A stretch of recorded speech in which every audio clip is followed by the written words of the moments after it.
Hello and welcome to Let's Crack UPSC CSE. My name is Pratik Nayak and I welcome you all on the largest YouTube platform for civil service preparation. नमस्कार दोस्तों, आप सबका स्वागत है let's crack UPSC CSE के channel के ऊपर। और मैं बहुत दिनों के बाद मिल रहा हूँ आप लोग को। मुझे पता है आप लोग की बहुत सारे बच्चों की कमेंट्स भी थी, बहुत सारे स्टूडेंट्स के मैसेज भी आए थे, पर थोड़ी तबीयत नादुरुस्त होने के कारण और कुछ ऐसा काम आ गया था जिसके कारण I was not able to continue, but hopefully yes will be once again restarting with NCERT. Russian revolution हम लोग कर रहे थे प्रीवियस क्लास के अंदर, और मैंने आपको जैसे कि रशियन रिवॉल्यूशन के बारे में बताया था कि कैसे रशिया के अंदर क्रांति की शुरुआत होती है, वो टॉपिक्स को पढ़ा था। उसी को ही आज के क्लास के अंदर कंटिन्यू करेंगे। जो बच्चे जो स्टूडेंट्स ये प्लेटफॉर्म के अंदर नए नए जुड़ रहे हैं उन सबका स्वागत है। पिछले 7 साल से पढ़ा रहा हूँ ऑनलाइन ऑफलाइन प्लेटफॉर्म्स के अंदर। बहुत सारे स्टूडेंट्स को मैंने गाइड किया हुआ है। और जब यूपीएससी के अंदर हिस्ट्री आर्ट एंड कल्चर जैसे सब्जेक्ट्स की बात आती है तो मैं आपको कह सकता हूँ कि ये मेरा कमांडिंग सब्जेक्ट है, जहाँ पे मैं इनसाइड आउट तैयारी कराता हूँ। I used to work with the state services because I had cleared the state services exams in Gujarat as well. ये मेरा ब्रीफ इंट्रोडक्शन है, बाकी तो बच्चों के साथ बहुत सारी चीज़ें शेयर करते रहते हैं। मैं आपको लेट्स क्रैक यूपीएससी सीएसई के ऊपर एनसीईआरटी यहाँ पे पढ़ाऊंगा, बट उसके सिवाय मैं आपको वेलकम करूंगा कि आप हमारे साथ जुड़ जाइए on the largest learning platform that is the Unacademy plus. Unacademy plus के अंदर फायदा ये है, आपको एडवांटेज ये है कि मेरे कॉम्प्रिहेंसिव कोर्सेज वहाँ पे चलते हैं। जैसे मैं आपको यहाँ पे लेट्स क्रैक यूपीएससी सीएसई के चैनल के ऊपर एनसीईआरटी करा रहा हूँ, पर अनअकैडमी प्लस के ऊपर you will find all my comprehensive courses. ये कोर्सेज वैसे कोर्सेज होते हैं दोस्तों जहाँ पे आपको तैयारी करने में बहुत ही एडवांटेज रहता है। साथों साथ ये कोर्सेज के द्वारा आपको जो भी डाउट सॉल्विंग होता है, जो भी आपके क्वेरीज होते हैं, वो भी आप सॉल्व कर पाओगे। तो ये फ़ायदा यही है ये प्लेटफॉर्म के ऊपर कि आप इंडिविजुअली, क्योंकि स्टूडेंट्स उसमें कम रहते हैं, मैं आपको 1 to 1 डाउट सॉल्व कर पाता हूँ, और वो भी लाइव क्लासेस के साथ आप जुड़ सकते हो। ठीक है, तो मेरा एंशियंट हिस्ट्री का कोर्स ऑलरेडी चालू हो चुका है, मतलब ऑलमोस्ट अब तो खत्म होने आया है।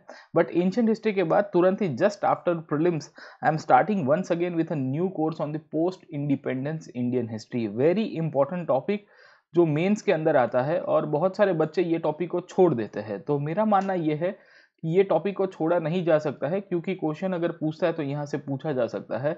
आप ये कोर्स को ज्वाइन कर सकते हो and you can take the subscription by using my referral code PN live, SP Nayak या PN लाइव यूज करिए। आपको 10% यहाँ पे डिस्काउंट भी हो जाएगा। प्लस के ऊपर आपको फायदा ये होगा कि डेली लाइव क्लासेस मिलेंगे, स्ट्रक्चर्ड कोर्सेज मिलेंगे, लाइव टेस्ट होगी, अनलिमिटेड टाइम लेक्चर्स को देख पाओगे।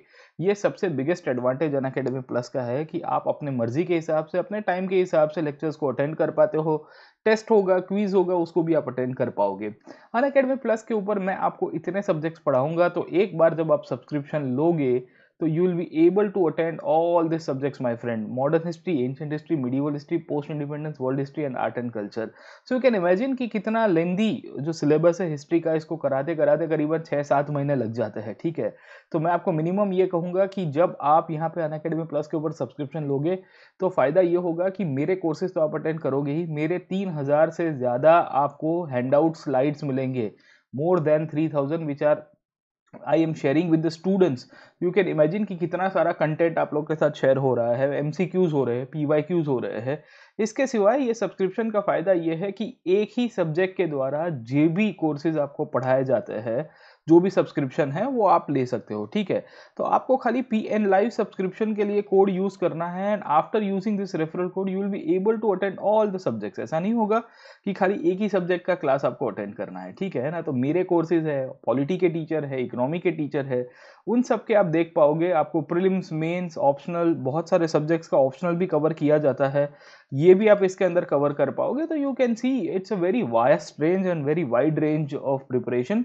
ये सब आपको अनअकैडमी प्लस के ऊपर होगी। इंडिया के टॉप मोस्ट एजुकेटर्स यहाँ पे पढ़ाते हैं, और उन सब के क्लासेस आप अटेंड कर पाओगे on the Unacademy plus after taking the subscription. Subscription लेने के लिए आपको क्या करना है, अनअकैडमी की एप्लीकेशन डाउनलोड करनी है। एप्लीकेशन डाउनलोड करने के बाद आपका जो गोल है वो गोल यूपीएससी सीएसई रखिएगा दोस्तों, क्योंकि यहाँ पे ही फिर मैं आपको कनेक्ट हो पाऊंगा, और मेरे जो भी साथीगण है, जो भी टीचर्स है, वो भी आपको इसी के द्वारा कनेक्ट हो पाएंगे। सब्सक्रिप्शन 2 प्रकार का अवेलेबल है, एक प्लस सब्सक्रिप्शन है, दूसरा आइकॉनिक सब्सक्रिप्शन है। आइकॉनिक सब्सक्रिप्शन में फ़ायदा ये होता है कि आपको पर्सनल कोच दिया जाता है, डेली आंसर राइटिंग होती है, स्टडी प्लानर होता है, फीडबैक है, और आपको बेसिकली गाइड के रूप में आपको एक हेल्प कर देते हैं। ठीक है, तो आपको आइकॉनिक सब्सक्रिप्शन में एक पर्सनल गाइड मिल जाता है, प्लस एज अ टीचर तो मैं आपके साथ कनेक्टेड रहूंगा ही, तो आपको 2 लोगों का गाइडेंस मिलेगा। तो कोई भी क्वेरी होती है आप मुझे क्लासेस में पूछ सकते हो, अपने पर्सनल कोच को पूछ सकते हो, दोनों के लिए आपको एडवांटेज होगा। 1 ईयर का सब्सक्रिप्शन 64,000 का है, but after using the referral code 57,600। 2 years का सब्सक्रिप्शन 99,000 है, रेफरल कोड के बाद 89,100। ईएमआई ऑप्शन अवेलेबल है, सिलेक्ट डेबिट और क्रेडिट कार्ड्स के अंदर आप उसको भी यूज कर सकते हो for your taking the subscription. उसके सिवा नॉर्मल प्लस सब्सक्रिप्शन भी आपके पास अवेलेबल होगा, वो भी आप मैं कहूँगा मिनिमम 1 ईयर का या 2 ईयर का लीजिएगा। 1 ईयर का सब्सक्रिप्शन है 39,600, 2 ईयर्स का है 57,600। ऑल्सो फीस शायद बढ़ सकती है, अगर आप देखोगे तो मोस्ट प्रोबली फीस बढ़ने की शक्यता है, तो आप जल्दी से सब्सक्रिप्शन ले लीजिए। You please take the subscription early, और जितना आप जल्दी सब्सक्रिप्शन लोगे उतना ही आपके लिए भी अच्छा रहेगा, और फिर फीस रिवाइज होके आएगी तो खाली खोटा आपको ही नुकसान होगा, है ना। तो ईएमआई ऑप्शन अवेलेबल है, आप जुड़ सकते हो हमारे यहाँ पे क्लासेस के अंदर। क्लासेस कैसे होते हैं तो मैं आपको बताऊंगा कि आप मेरे अनअकैडमी की एप्लीकेशन डाउनलोड करिए और फ्री क्लासेस के ऊपर जाएगा, जिसे हम लोग कहते हैं स्पेशल क्लास। ये जो स्पेशल क्लास है, यहाँ पे मैंने मॉडर्न हिस्ट्री के बहुत सारे एमसीक्यूज कराए हैं, एंशिएंट के, मिडीवल के और मॉडर्न के, सबके मैंने multiple choice question, previous years के जो क्वेश्चन थे वो सब यहाँ पे पढ़ाए हुए हैं। मैं आपको वेलकम करूंगा कि आप ये कोर्सेज को देखिए प्लीज, क्योंकि ये फ्री में है। आपको समझ में आएगा कि कैसे इंटरेक्टिव प्लेटफॉर्म अनअकैडमी प्लस है, और इसी के साथ मैं बच्चों के साथ बहुत डिटेल में साथ डिस्कस करता हूँ। तो आप आइए हमारे साथ, इस प्रकार के लाइव क्लासेस होते हैं, यहाँ पे कमेंट्स आती है, यहाँ पे टीचर जो एजुकेटर पढ़ा रहे हैं, और इनफैक्ट जो भी स्टूडेंट्स होते हैं उनके क्वेश्चंस हम लोग यहाँ से ले लेते हैं और ऑटोमेटिकली उसका सॉल्यूशन भी लाते हैं, ठीक है। तो मोस्ट वेलकम है आप लोग को, आप हमारे साथ जुड़िए on the Unacademy plus platform. Let us start with the Russian revolution, जो हमने प्रीवियस क्लास के अंदर पढ़ा था। देखिए, हमने चैप्टर नंबर 2 शुरू किया था, और जब चैप्टर नंबर 2 को पढ़ना शुरू किया था तो as far as I remember मैंने आपको पढ़ाना शुरू किया था with the socialism in Europe. सबसे पहला टॉपिक जो हमने प्रीवियस क्लासेस के अंदर पढ़ा था दोस्तों, वो पढ़ा था हमने सोशलिज्म के बारे में। तो मैंने आपको बताया था कि सोशलिज्म क्या है, मैंने आपको ये भी समझा दिया है कि सोशलिज्म का ओरिजिन कैसे हुआ है। उसके बाद जो हमने सेकेंड टॉपिक इसके यहाँ से पढ़ने की कोशिश की थी, the second topic that we had tried to study in this topic was the rise of socialism or the reasons behind the rise of socialism in Europe, और इंक्लूडिंग मैंने आपको टाइप्स ऑफ सोशलिज्म के बारे में भी बता दिया है, ठीक है ना। तो अगर आप जो भी बच्चे यहाँ पे जुड़ रहे हैं, स्टूडेंट्स अभी जस्ट रिसेंटली जुड़ रहे हैं, उनको मैं कहूँगा कि आप प्रीवियस क्लासेस को देख के आपको ऑटोमेटिकली चीज़ें समझ में आएगी। उसके बाद हम लोग जब आगे चलते हैं, when we try to proceed further, और जब समझते हैं फर्दर एक्सपांशन कैसे हुआ हिस्ट्री, मतलब जो टॉपिक्स के अंदर, तो हमने पढ़ाया था आपको कि रशिया के अंदर सोशलिज्म का बढ़ावा होता है। अब रशिया में सोशलिज्म क्यों बढ़ता है, उसके पीछे के कारण मैंने आपको बताने की कोशिश की थी कि what were the reasons behind the rise of the Russian socialism, और रशिया के अंदर समाजवाद की जो प्रक्रिया है वो बढ़ती है, उसके पीछे कौन से मल्टीपल फैक्टर्स रिस्पॉन्सिबल थे साहब, ठीक है ना। तो we have discussed on that topic, हमने वही टॉपिक के ऊपर डिस्कस किया था, और आपको समझाने की कोशिश की थी कि रशियन रिवॉल्यूशन का जो बैकग्राउंड है वो क्या बनता है। अब देखिए, आज के जो हमारा चैप्टर है, वो चैप्टर के अंदर हमको यही पढ़ना है, रशिया के रिवॉल्यूशन के पीछे के कारण क्या क्या है, ठीक है।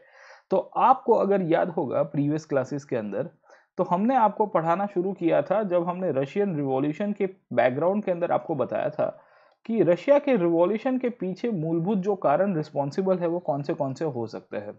तो इसमें एक तो आपका पॉलिटिकल रीजन रिस्पॉन्सिबल था रशिया की क्रांति के पीछे, जिसे हम लोग राजकीय कारण के रूप में पहचानते हैं।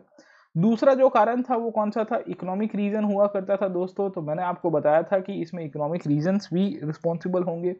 तीसरा आपका सोशल रीजंस हुआ करते थे, रशिया के अंदर सामाजिक रूप से जो भी इश्यूज चल रहे थे वो।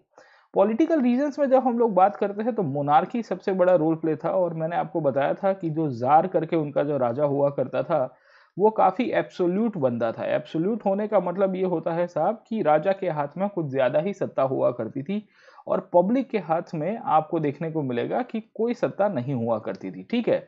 तो जार वर्सेस पब्लिक के बीच में एक तो संघर्ष होने की शुरुआत होती है सबसे पहले, जब हम लोग रशियन की क्रांति के पीछे का बैकग्राउंड देखते हैं। दूसरा इंपॉर्टेंट पॉइंट, जब हम लोग इकोनॉमिक कंडीशंस में देखेंगे, whenever we try to see the economic conditions of the Russia, तो हमको एक चीज़ बहुत ही क्लियर कट देखने मिल रही है कि रशिया के अंदर आर्थिक रूप से इंडस्ट्रियलाइजेशन बहुत ही स्लो था, और जब इंडस्ट्रियलाइजेशन शो होता है तो उसके कारण एक बहुत बड़ा हम लोग कह सकते हैं कि सोसाइटी के अंदर डिस्पैरिटी आ गई, ठीक है। तो we can see the social disparity in the society was quite high, and this was the reasons, the economic disparity was also there. आर्थिक रूप से भी इनके बीच में बहुत ही भेदभाव था, आर्थिक रूप से भी इनके बीच में बहुत बड़ा, मैं कहूँगा कि क्राइसिस चल रहा था। इसके साथ-साथ जब जब हम लोग रशिया की बात करेंगे, whenever we will be talking about the Russia, हमको एक चीज़ ये भी मिल रही है कि यहाँ पे जो फ्यूडल सिस्टम हुआ करती थी, ये फ्यूडल सिस्टम के कारण भी लोगों का बहुत बड़ा शोषण हुआ, ठीक है? तो we had discussed about the feudal system, जहाँ पे मैंने आपको बताया था कि एक सर्फडम नाम की प्रथा चलती है। ये सर्फडम नाम की प्रथा के तहत कोई भी मजदूर होगा, कोई भी किसान होगा, उसको अपना पूरी की पूरी जो मैं कहूँगा कि गुलामी है, he suppose to do the slavery of his lord. उसका जो भी बिग बॉस होगा, उसका जो भी मैं कहूँगा मास्टर होगा, उसकी गुलामी करनी पड़ेगी साहब, है ना? तो ये जो सिचुएशन थी, इसी को ही हम लोग मूलभूत रूप से जब पॉलिटिकल और इकोनॉमिक कंडीशंस में देखते हैं, तो ये फ्यूडल सिस्टम के साथ हमको जोड़ने को मिल रही है साहब। उसके बाद तीसरी पद्धति की जब हम लोग बात करेंगे, when will be talking about the third system, that is the society. तो सोसाइटी के अंदर तो हम लोग को देखने को मिल रहा है कि रशिया में सोशल क्राइसिस चल रहा है। ये सोशल क्राइसिस क्यों चल रहा है? तो एक तो आपका मैं कहूँगा कि सोसाइटी के अंदर जो अलग अलग प्रकार के क्लासेस थे, ये क्लासेस बहुत सारे लोगों का शोषण कर रहे थे। अब देखिए, रशिया की सोसाइटी कैसी हुआ करती थी, नॉर्मल यूरोप की जैसी सोसाइटी आपको नहीं मिलेगी। जैसे ऊपर आपको बेसिकली क्लर्जी मिलते हैं, और क्लर्जी की जब हम लोग बात करते हैं तो जंत्री क्लास के लोग, जिसे हम लोग बेसिकली क्या कहते हैं कि प्रीस्टली क्लास के लोग थे।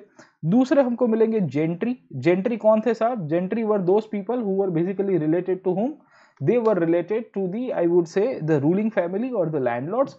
और उसके बाद आपको जो नीचे मिलता है, वहां पे आम आदमी मिलता है, ठीक है ना? तो रशिया के अंदर जो भी आम आदमी था, वो आम आदमी बहुत दुखी हुआ करता था। द रशियन आम आदमी was quite not happy with the social conditions that were taking place in Russia, ठीक है? तो ये सब सिचुएशंस आपकी इकट्ठी हुई, all the situations came together, और ये सब सिचुएशंस जब इकट्ठी होती है तो रशिया में क्रांति होने की शुरुआत होगी, समझे आप लोग, है ना? तो पहला पॉइंट रशियन रिवॉल्यूशन के पर्सपेक्टिव में जब हम लोग देखते हैं, पहला पॉइंट जब हम लोग रशियन रिवॉल्यूशन के पर्सपेक्टिव में देखते हैं, तो आपको ये मिलता है कि रशिया में क्रांति क्यों होती है। अब रशिया में क्रांति होने के पीछे का कारण, जब हम लोग इवेंट सेंट्रिक एनसीईआरटी को पढ़ते हैं, तो मैंने आपको बताया था कि पहला कारण जो बनता है वो है rise of socialism in Europe. और मैंने आपको बताने की कोशिश की थी कि जो रशिया के अंदर सोशलिज्म बढ़ता है, when we see socialism Russia के अंदर काफ़ी बड़ी मात्रा में ग्रो होगा, जब सोशलिज्म रशिया के अंदर बहुत बड़ी मात्रा में ग्रो होगा, याद रखेगा, whenever the socialism in Russia will be growing up, तो उसके बाद इनके अंदर जो पार्टी थी, वो पार्टी में दो बंटवारे बन जाते हैं। एक पार्टी जो थी, जिसे हम लोग कहते हैं बोल्शेविक पार्टी के रूप में पहचानते हैं, और दूसरी आपकी सोशलिज्म की पार्टी जो थी, वो थी मेंशेविक के रूप में मिलेंगे। मेंशेविक लोग बेसिकली रशिया के अंदर ग्रेजुअल चेंज चाहते थे। इनका मानना था कि राजाशाही हट के धीरे धीरे धीरे हम लोग डेमोक्रेसी की तरफ जाए और समाजवादी प्रक्रिया की स्थापना कर सकते हैं। बोल्शेविक लोग वो लोग हुआ करते थे जो कहते थे कि हमको रिवॉल्यूशन करना है, हमको क्रांति कर देनी है, और रिवॉल्यूशन के द्वारा हमको पूरी तरह से एक शासन पद्धति की नई शुरुआत करनी है, ठीक है? ये जो सोशलिज्म इन रशिया जो था, वो करीबन 1890 से शुरू हुआ था। 1890s के बाद जैसे जैसे समय आगे चलता गया, वैसे वैसे हमको देखने को मिलता है कि रशिया के अंदर जो पॉलिटिकल और इकोनॉमिक कंडीशंस होती है, ये कंडीशंस में 1905 तक आते आते एक बहुत बड़ा क्राइसिस बढ़ने की शुरुआत होगी। अब क्राइसिस क्यों होगा, उसको समझाता हूँ। हुआ ऐसा कि 1905 के अंदर जब रशिया की हम लोग बात करते हैं, when we talk about the Russia, in the year 1905 there was a revolution जिसकी शुरुआत हो रही थी। अब ये क्यों हो रहा था रिवॉल्यूशन, उसके पीछे की आपको कहानी समझाने की कोशिश करूंगा। कहानी यह है कि 1907 के अंदर राजा के अगेंस्ट में हमको देखने को मिलता है कि पब्लिक रास्ते पे आ गई थी। ये जो सोशलिज्म की जो पार्टीज हुआ करती थी, बोल्शेविक, मेंशेविक ग्रुप, ये सब के सब पब्लिक को इंस्टिगेट कर रहे हैं, मोटिवेट कर रहे हैं कि हमको तूफानी कुछ चीज़ें करनी है, राजा के सामने विद्रोह कर देना है, एंड ऑल दिस थिंग्स। तो उसी के कारण क्या होता है कि रशिया में जब रिवॉल्यूशन की प्रक्रिया की शुरुआत हुई, तो 1905 में सबसे पहला फटका पड़ने की शुरुआत होगी। एनसीईआरटी के अंदर भी यहाँ से स्टोरी शुरू होती है कि 1905 ऑनवर्ड से याद रखेगा कि रशिया के अंदर बहुत सारे चेंजेस होने की शुरुआत होगी, and from the year 1905 we find the revolution will be started, है ना? तो याद रखेगा कि हमने अभी तक रशिया के बारे में क्या क्या चीजें पढ़ी है। तो पहला तो मैंने सोशलिज्म इन रशिया के बारे में बता दिया है। उसके बाद रशियन डेमोक्रेटिक पार्टी जो है सोशलिस्ट की पार्टी, उसके बारे में बताया है। आज हम लोग जो पढ़ने वाले हैं वो 1905 के आसपास राजा के सामने विद्रोह क्यों हुआ उसके बारे में देखेंगे, और समय मिलता है तो 1917 के बाद बेसिकली क्या होता है राजा के सामने उसके ऊपर भी डिस्कस करेंगे। अब देखिए रशिया के अंदर 1905 तक आते आते सबसे पहले विद्रोह क्यों होता है उसके पीछे की कहानी आपको बताता हूँ। 1905 तक आते आते मैंने आपको बताया अभी थोड़ी देर पहले कि रशिया के अंदर जो राजा हुआ करते थे वो राजा के सामने पब्लिक का दिमाग छटक जाता है और पब्लिक ने डिसाइड किया कि हम लोग विद्रोह कर देंगे। अब क्वेश्चन ये था कि why the public basically wanted to do the revolt against the king. तो एनसीईआरटी हमको बताती है कि रशिया बहुत ही एक ऑटोक्रेसी के रूप में था। एक ऐसी कंडीशन थी जहां पे रशिया का राजा जो था वो खुद डिसाइड करता था कि मेरे मन को भाया, मैं तुम्हारे ऊपर टैक्स लगाया, ठीक है ना। तो राजा जो मन करेगा उस हिसाब से पूरी की पूरी शासन चलती है। रशिया के अंदर सिचुएशन ये थी कि जो दूसरे सारे यूरोप के अंदर जो पॉलिटिकल कंडीशंस थी वो बदल गई थी। अगर आप समझोगे तो यूरोप के अंदर बहुत सारे कंट्रीज में मोनार्की हुआ करती थी। जैसे हम लोग इंग्लैंड की बात करते हैं तो इंग्लैंड में राजा था, पर राजा के नीचे आपको पार्लियामेंट नाम की एक बॉडी मिल जाएगी। मिल रही कि नहीं मिल रही? आज की तारीख में आप देखिए कि इंग्लैंड में हमको राजाशाही मिलती है, पर राजाशाही के नीचे पार्लियामेंट नाम की एक संस्था मिलती है। मिलेगी ना साहब, है ना। तो इंग्लैंड में जो शासन पद्धति है उसके तहत करीबन हम लोग कह सकते हैं कि 17th सेंचुरी ऑनवर्ड से तो उनकी पार्लियामेंट काफी स्ट्रांग हो चुकी थी। 1688 में इंग्लैंड के अंदर एक क्रांति होती है जिसे हम लोग कहते हैं ग्लोरियस रिवॉल्यूशन। क्या कहते हैं दोस्तों?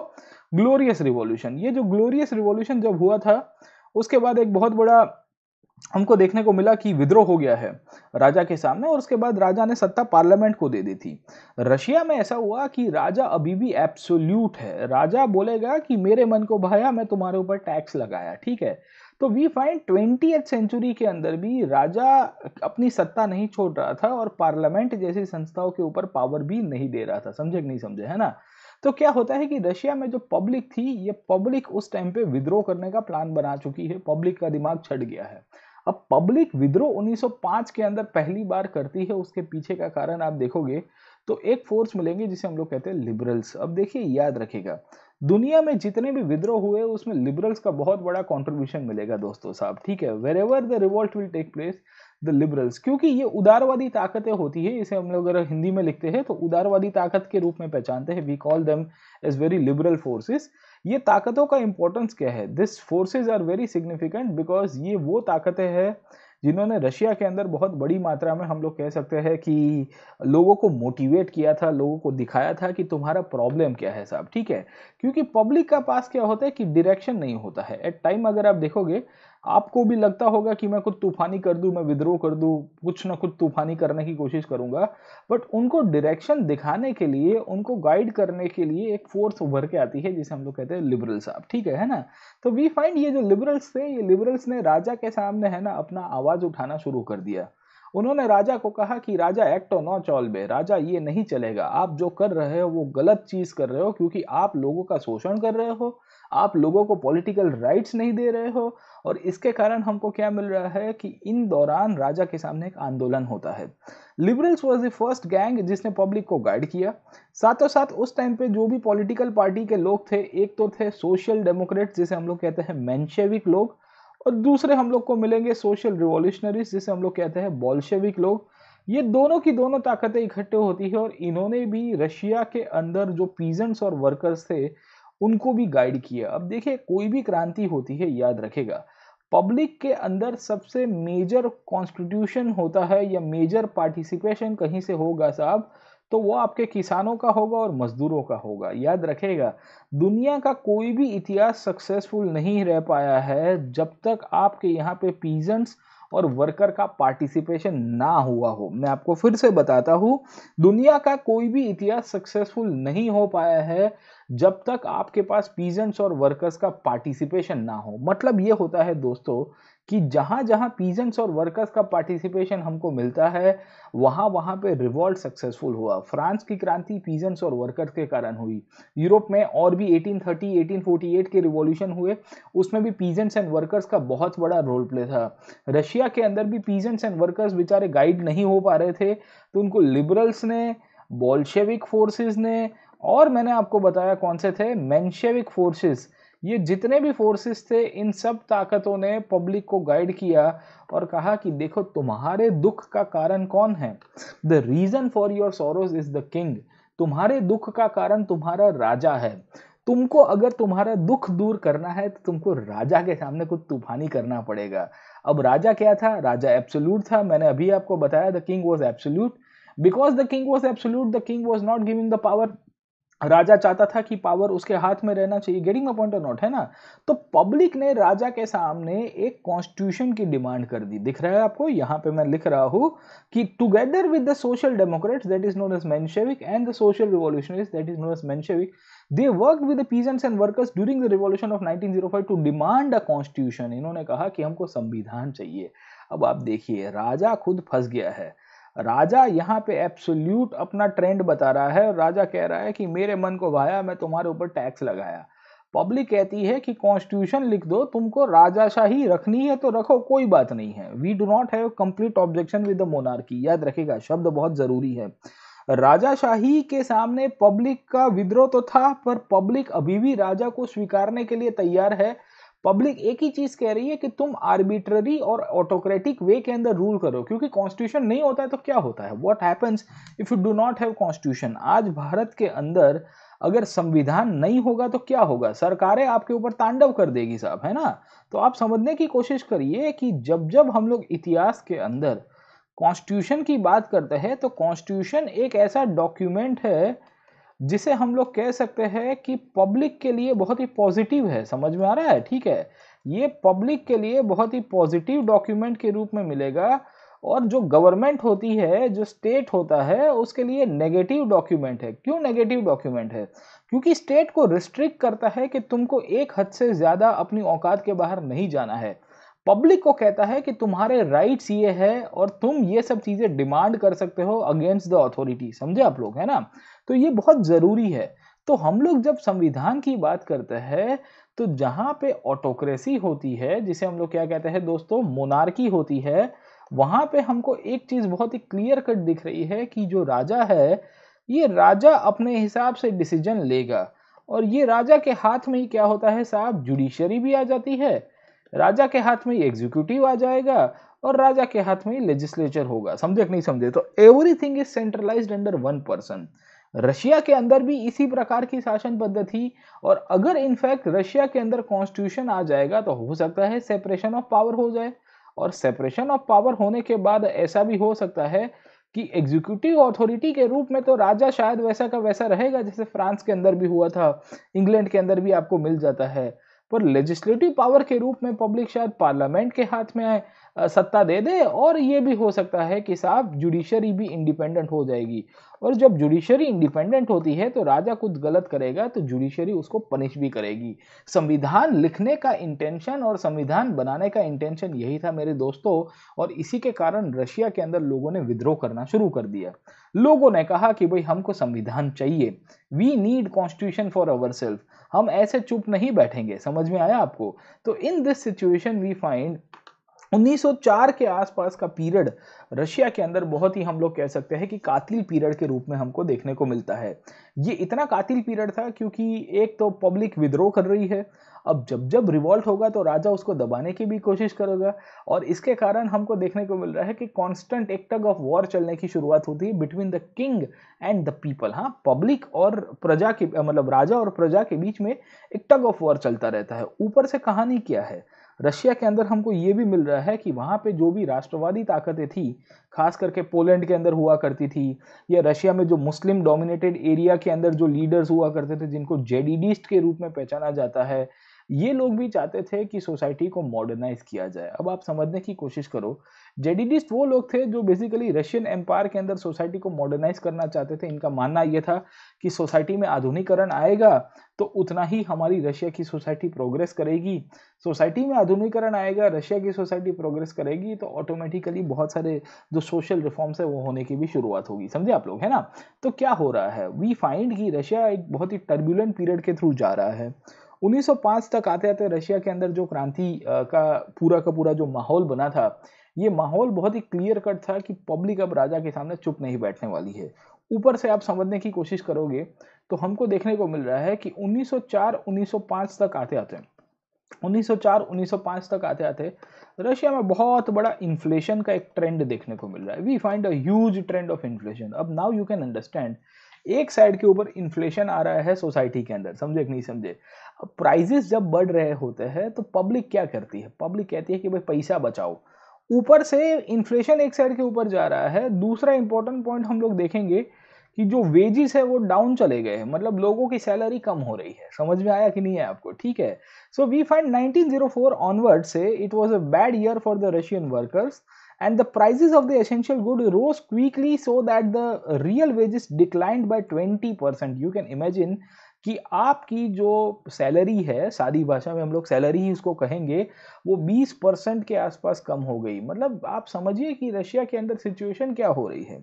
1905 की क्रांति का बैकग्राउंड यहाँ पे बनने की शुरुआत हो रही है और हमको एक चीज़ बहुत ही क्लियर कट दिख रही है कि रशिया के अंदर जो पूरी सिचुएशन थी वो सिचुएशन काबू के बाहर जा रही थी।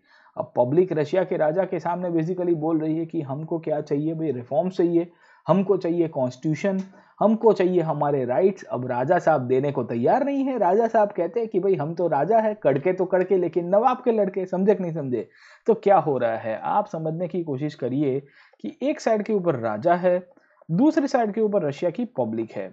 पब्लिक जो है इनका सपोर्ट अब धीरे धीरे धीरे बढ़ रहा है। समझ में आया आपको। वी फाइंड कि पब्लिक का जो मास बेस है वो भी बढ़ रहा है और रशिया में जो पॉलिटिकल पार्टीज है, ये पॉलिटिकल पार्टीज का भी अब पॉपुलैरिटी धीरे धीरे धीरे हमको बढ़ेगा। और इसी के कारण रशिया में जो वर्कर्स एसोसिएशन थे, मजदूरों की संस्थाएं हुआ करती थी, उनके यहाँ पे बहुत लोगों ने मेंबरशिप लेने की शुरुआत की। अब क्या होता है आप देखिए कि पॉलिटिकल पार्टीज का बेस बढ़ रहा है। अब जितना पॉलिटिकल पार्टीज का बेस बढ़ेगा उतना ही क्या होगा, व्हाट विल हैपन सर, इतना ही हमको देखने को मिलता है कि पब्लिक जो है उनका जो हम लोग कह सकते हैं एंगर है, उनका जो जोश है, वो सब भी बढ़ने की शुरुआत होगी। ठीक है, तो वीसी एनसीईआरटी लिखता है the membership of the workers association rose dramatically when 4 members of the Russian Assembly which had formed in the 1904 were dismissed at the Putilov iron works. There was a call for industrial action. 1904 के अंदर 4 लोगों को खाली नौकरी से हटा दिया था, इनकी जो वर्कर्स यूनियन के लीडर्स हुआ करते थे। तो उसके बाद तो भाई साहब है ना, पब्लिक तांडव के ऊपर चली जाती है। तो जितने भी आपके वर्कर्स एसोसिएशन थे, ये वर्कर्स एसोसिएशन ने आंदोलन करना शुरू कर दिया। And this is one of the reasons we find कि करीबन 1,10,000 के आसपास मजदूर इकट्ठे होते हैं। रशिया के अंदर एक सिटी है सेंट पीटर्सबर्ग, या इसी को स्टालिनग्राड के रूप में पहचानते हैं, इसी को लेनिनग्राड के रूप में पहचानते हैं। और इन लोग ने हड़ताल करनी शुरू कर दी। अब देखिए, हमेशा याद रखेगा, वर्कर्स जब हड़ताल करते हैं तो हालत अच्छों की टाइट हो जाती है। भारत के अंदर 1970 के दशक में जब इंदिरा गांधी पावर के ऊपर थी, तो ये वर्कर्स यूनियन ने स्ट्राइक कराई थी, रेलवे की बहुत बड़ी हड़ताल कराई थी। One of the biggest strike in the history of India, post independence India के अंदर हमको मिलता है।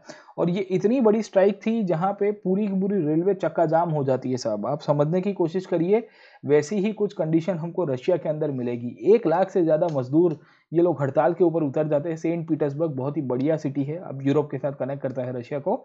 और इन्होंने बेसिकली डिमांड 2-3 चीज़ों के ऊपर की। इन्होंने कहा कि हमारे वर्किंग आवर्स फिक्स होने चाहिए, हमारी सैलरी बढ़नी चाहिए, और हमारी वर्किंग कंडीशन है उसके अंदर इंप्रूवमेंट होनी चाहिए। देखो, मजदूरों का एक ही काम होता है साहब, ठीक है।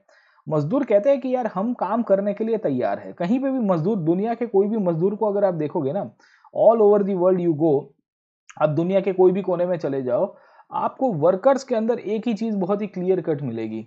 वर्कर्स का एक ही डिमांड होता है। वर्कर्स का डिमांड क्या होता है साहब, ठीक है, हमका एक वर्किंग आवर्स फिक्स कर दो। अब देखिए, वर्किंग आवर्स की कहानी क्या है कि रशिया में उस टाइम पे वर्किंग आवर्स बेसिकली फिक्स नहीं हुआ करते थे। आपको 16 घंटे के आसपास काम करना पड़ता था, 20 घंटे के आसपास काम करना पड़ता था, इतना सारा ओवर टाइम करना पड़ता था और आपको सैलरी नहीं मिलती थी। इन्होंने डिमांड क्या किया कि भी हमको 8 आवर्स के आसपास वर्किंग आवर्स दे दो, हम लोग 8 घंटे में काम करेंगे साहब। ऑब्वियस है कि ह्यूमन आपकी जो एनर्जी होती है वो 8 घंटे से ज़्यादा नहीं चल पाएगी। मतलब आप है ना, इंडस्ट्री में काम करना है और उस टाइम पे मशीन उतने नहीं होते थे, हैं। उस टाइम पे आपके हम लोग कह सकते हैं कि रोबोट्स और उसकी असेंबली का उतना ज़्यादा यूज़ नहीं होता था, तो जो भी कामकाज करना होता था वो मज़दूर से करना होता था साहब, ठीक है?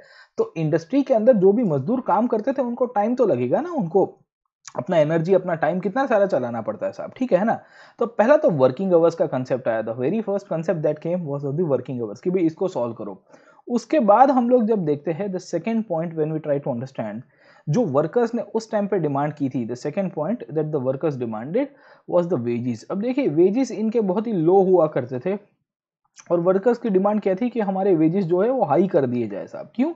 हाई करने से फ़ायदा क्या होगा कि ऑब्वियस है कि ये लोग चाहते थे कि भी उनकी सैलरी बढ़े, उनको थोड़े बहुत राइट्स मिले, ये सब चीज़ें हो।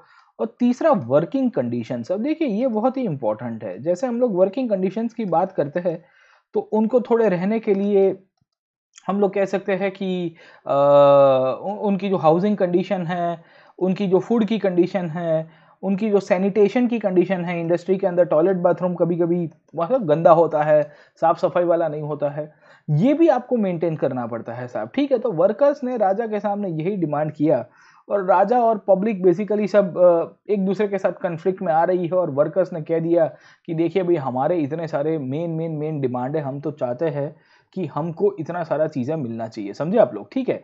तो क्या हो रहा है कि रशिया के अंदर धीरे-धीरे सिचुएशन टाइट हो जाती है। अब उस दौरान हम लोग जब समझने की कोशिश करते हैं कि सेंट पीटर्सबर्ग एक ऐसी जगह थी जहाँ पे आपका पावर सेंटर था और सेंट पीटर्सबर्ग जो रशिया के अंदर है बेसिकली, ये सेंट पीटर्सबर्ग के अंदर जब पावर सेंटर के ऊपर जब लोग प्रेशर डालने की कोशिश करेंगे, whenever the people will be trying to give the pressure on the power centre, Saint Petersburg आपको यहाँ पे मिलेगा, समवेयर ओवर हियर साहब, ठीक है ना?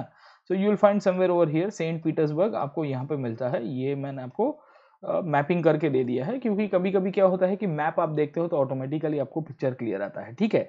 तो व्हाट डू वी सी, हमको ये चीज़ बहुत क्लियर कट देख रही है कि जब वर्कर्स अपना आंदोलन कर रहे थे, whenever the workers were basically protesting, तो उस दौरान प्रोटेस्ट के दौरान लाठीचार्ज हो गया। अब देखो जैसे ब्रिटिश इंडिया के अंदर हमको देखने को मिलता है कि ब्रिटिशियर्स के सामने जब भारत के लोग हड़ताल कर रहे थे, ब्रिटिशियर्स के सामने गांधी जी, कांग्रेस हड़ताल कर रही थी, तो उनकी पिटाई कर दी जाती थी बाय द पुलिस। रशिया के अंदर भी यही हुआ। 1905 के आसपास का समय था। 1905 के अंदर बेसिकली एक वर्कर्स का एक लीडर थे जिनका नाम था फादर गैपोन। ये फादर गैपोन रशिया के अंदर जो विंटर पैलेस है जहाँ पे राजा रहा करते थे, वहाँ पे आंदोलन करने के लिए जाते हैं और उस दौरान पुलिस के साथ इनका बेसिकली घर्षण हो जाता है। ये जब कॉन्फ्लिक्ट हुआ उसमें 100 से ज़्यादा वर्कर्स मारे जाते हैं, इतना बड़ा फायरिंग होता है और 300 से ज़्यादा आपके वुंडेड हो जाते हैं। अब आप समझने की कोशिश करो, राजा ने पुलिस को बुला के लोगों को सप्रेस करने की कोशिश की, समझे कि नहीं समझे? इसको पुलिस एट्रोसिटी के रूप में कहा गया, रशिया के अंदर बहुत बड़ा मास मूवमेंट हो गया। पब्लिक ने कहा एक्टो नो चोलबे, राजा हमारा गलत है, राजा ने ये जो चीज़ की है बहुत गलत चीज़ कर दी है। और इसी के कारण पब्लिक पूरी तरह से, ये संडे का दिन था और संडे के दिन जब ये घटना होती है, ये घटना को ब्लडी संडे के रूप में कहा गया है, समझे आप लोग? ठीक है? तो क्वेश्चन कभी-कभी आपको आएगा कि significance of bloody Sunday in the Russian revolution. हाँ, ब्लडी संडे का सिग्निफिकेंस क्या है? या रशिया की जो क्रांति है वो मजदूरों की क्रांति के रूप में उसको क्यों कंसीडर किया जाता है? इस प्रकार के आपको क्वेश्चन पूछे जा सकते हैं when we talk about the UPSC civil service mains examination, जो वर्ल्ड हिस्ट्री से आपको आएंगे। तो ऑटोमेटिकली उसके बाद जो घटनाएं शुरू होती है वो 1905 की क्रांति की तरफ लेके जाएगी। अब राजा ने क्या किया साहब? राजा ने पब्लिक को दबाया और बेसिकली पब्लिक को दबाने के साथ-साथ 100 से ज़्यादा लोगों को मारा गया। अब इतने सारे लोग मारे गए, संडे का दिन था, हड़ताल शांतिप्रिय रूप से हो रही थी, तो इसी को ही ब्लडी संडे का नाम दिया गया है। अब जब आपने वर्कर्स को सप्रेस किया है, जब आपने वर्कर्स को मारा है और जब वर्कर्स का मृत्यु हुआ है, वर्कर्स की कंडीशन खराब कर दी है, तो don't you think this will have some kind of cascading effect on Russia? क्या आपको नहीं लगता है कि जब आपने किसी के ऊपर इतना बड़ा हत्याकांड किया है, तो उसकी असर अलग-अलग जगह के ऊपर होगी? वर्कर्स को जब आपने गोली मारी, उसके बाद पूरे रशिया के अंदर कास्केडिंग इफेक्ट होता है। ये कास्केडिंग इफेक्ट की जब हम लोग बात करेंगे, तो स्टूडेंट्स लोग अपनी हड़ताल करने की शुरुआत करेंगे, लॉयर्स अपनी हड़ताल करने की शुरुआत करेंगे, डॉक्टर्स अपनी हड़ताल करने की शुरुआत करेंगे, इंजीनियर्स अपने हड़ताल की शुरुआत करेंगे और सोसाइटी के जितने भी सेक्शंस थे वो सब के सब क्या होते हैं कि अपने हिसाब से स्ट्राइक और प्रोटेस्ट करने की शुरुआत करते हैं। तो हुआ ऐसा दोस्तों कि राजा ने सोचा था कि मजदूरों को दबा के मैं ये पूरे आंदोलन को रोक दूंगा। इतिहास कहता है कि आंदोलन ऐसे नहीं रुकते हैं। आंदोलन को रोकने के लिए टाइम लगता है। आंदोलन को रोकने के लिए एक पूरी प्रक्रिया चलानी पड़ती है और आंदोलन को आपको डाइवर्ट करना पड़ता है। अगर आंदोलन रोकने का काम अगर किसी से सीखना हो तो ब्रिटिशर्स से सीखिएगा। भारत के अंदर जब इंडियन नेशनल मूवमेंट चल रहा था, भारत के अंदर जब इंडियन नेशनल मूवमेंट चल रहा था, तो इन्होंने बहुत ही जोरदार तरीके से इन्होंने ये आंदोलन को अलग अलग तरह से रोका है साहब, ठीक है ना। तो ये पॉइंट को याद रखेगा आप जब जब रशिया के बारे में पढ़ेंगे, when ever you will be studying about Russia, तो आपको पॉइंट पता होना चाहिए कि रशिया के अंदर सिग्निफिकेंस क्या था और रशिया की क्रांति का जो हम लोग इंपॉर्टेंस देखते हैं उसका क्या डेवलपमेंट मिलता है साहब, ठीक है। तो 1905 के आसपास जब वर्कर्स को इन्होंने मारा, उसके बाद पूरी की पूरी यूनिवर्सिटीज के अंदर हड़ताल होने की शुरुआत हो गई। स्टूडेंट बॉडी जो थी, जितने भी विद्यार्थी संगठन उस टाइम पे रशिया में हुआ करते थे, उन्होंने आंदोलन करने शुरू किए। उन्होंने भी कहा कि भाई हमको भी अधिकार नहीं दिए जा रहे हैं, हमारा राजा हमको भी दबाने की कोशिश कर रहा है। We find lawyers, doctors, engineers और जितने भी मिडिल क्लास के लोग थे, इन सब ने अपने यूनियंस बनाने की शुरुआत की और सबका एक ही मांग था कि हमको क्या चाहिए, कॉन्स्टिट्यूएंट असेंबली चाहिए। मतलब आप समझने की कोशिश करो, अभी मैंने आपको थोड़ी देर पहले समझाने की कोशिश की कि रशिया के अंदर संविधान ना होने के कारण प्रॉब्लम क्या थे। जब राजा ने वर्कर्स को सप्रेस किया, when the workers were suppressed, ये वर्कर्स को सप्रेस करने के बाद राजा को लगा कि ये आंदोलन को मैं रोक दूंगा। हुआ उससे उल्टा, और उल्टा क्या होता है, तो स्टूडेंट्स पार्टिसिपेट करते हैं, डॉक्टर्स पार्टिसिपेट करते हैं, इंजीनियर्स पार्टिसिपेट करते हैं, लॉयर्स पार्टिसिपेट करते हैं और साथों साथ मैंने आपको क्या बताया दोस्तों, मैंने आपको बताया कि जो मिडिल क्लास था वो भी पार्टिसिपेट कर रहा है। सबका एक ही डिमांड था कि हमको कॉन्स्टिट्यूएंट असेंबली चाहिए, हमको एक संवैधानिक सभा चाहिए। ये संवैधानिक सभा रशिया के अंदर रशिया की रिवॉल्यूशन या रशिया का जो कॉन्स्टिट्यूशन है, ये कॉन्स्टिट्यूशन लिखने का काम करेगा। अब आप समझने की कोशिश करिए, you try to understand this force. जब जब आप रशिया को देखते हो, whenever you try to understand Russia, जब आप रशिया को समझते हो, तो एक बहुत ही क्लियर कट मैसेज यहां से जा रहा है कि पब्लिक राजा के सामने पड़ चुकी है। राजा को ऐसा था कि मैं वर्कर्स को दबा के ये क्रांति को रोक दूंगा। हुआ उससे उल्टा। कभी कभी होता है ऐसा कि आप लोगों को अपना डर दिखा के उनको सप्रेस करने की कोशिश करोगे और बोलोगे कि देखो मैं कितना माइटी हूँ, मैं तुमको खा जाऊंगा। कभी कभी इससे उल्टा भी होता है और उल्टा यहाँ पे यही हुआ कि जब पब्लिक ने डिसाइड किया कि हम राजा के सामने विद्रोह कर देंगे, तो राजा की हालत टाइट हो जाती है। राजा को समझ में आ गया कि बेटा अब हमारी सिचुएशन खराब हो गई है, हमारी सिचुएशन खराब हो गई है, हमको पब्लिक की बात माननी पड़ेगी। And this is one of the reasons, जब राजा के सामने पब्लिक ने इनफैक्ट अपना पूरा का पूरा आंदोलन शुरू किया, तो उसके बाद 1905 के आसपास तक आते आते राजा ने एक पार्लियामेंट की स्थापना करने की परमिशन दे दी। समझे कि नहीं समझे? सो इन दिस सिचुएशन वी सी कि यहाँ पे 1905 में जब ब्लडी संडे होता है, उसके बाद रशिया के अंदर पार्लियामेंट की स्थापना की जाती है, जो एक इलेक्टिव बॉडी के रूप में काम करेगी, जिसे हम लोग ड्यूमा के रूप में पहचानते हैं। गेटिंग माय पॉइंट, है ना। तो वी सी कि रशिया के अंदर पार्लियामेंट की स्थापना की गई। ये पार्लियामेंट को हम लोग डूमा के रूप में पहचानते हैं। तो याद रखेगा कि 1905 में जब ब्लडी संडे की घटना होती है, उसके बाद रशिया में पार्लियामेंट की स्थापना की जाती है। अब देखिए बहुत इंटरेस्टिंग बातें हमको मिल रही है। जब ये क्रांति आपकी चल रही थी, इस दौरान छोटी मोटी ट्रेड यूनियंस, बहुत सारी फैक्ट्री कमिटीज हमको मिलती है और इन्होंने अपने हिसाब से रिफॉर्म्स की बात की। दूसरी साइड के ऊपर पॉलिटिकल पॉइंट पे हम लोग देखेंगे तो हमको क्या मिलता है, पार्लियामेंट जिसे हम लोग ड्यूमा के रूप में पहचानेंगे, ये भी बनने की शुरुआत होती है। अब देखिए ये बहुत इंटरेस्टिंग पॉइंट आपको मिलती रहती है। एक साइड के ऊपर राजा ने डिसाइड किया कि मैं पार्लियामेंट की स्थापना करूंगा। अब राजा क्यों पार्लियामेंट की स्थापना की मांग करता है? Why the king demanded कि he wanted to establish the parliament? The reason why the king demanded and he wanted to establish the parliament that is known as Duma, because he wanted to divert the minds of the people. राजा चाहता था कि मैं लोगों को थोड़ा बहुत कुछ public में से कुछ 4-5 चपड़गंजू को बिठा दूंगा पावर के ऊपर और पावर के ऊपर बिठाने के बाद उनको बोल दूंगा कि देखो तुमको मेरा पपेट बन के रहना है, समझे आप लोग, ठीक है। तो राजा की कहानी रशिया के अंदर आपको यही मिलेगी कि राजा ने पार्लियामेंट की स्थापना तो करवा दी, the king established the parliament for the people, but the main intention by the king was to exploit the emotions of the people, और I would say the king wanted कि मैं कैसे भी करके पब्लिक को डाइवर्ट कर दूं। अब एक साइड के ऊपर राजा पब्लिक को डाइवर्ट करने का काम करे ड्यूमा बना के, जहां पे कुछ कुछ उसके चहिंदे, हम लोग कह सकते हैं कि चुनिंदे लोग थे, थोड़े बहुत इलेक्टेड रिप्रेजेंटेटिव से, उनको कहीं ना कहीं अगर हम लोग सब समझने की कोशिश करेंगे तो एस्टेब्लिश किया जाता है।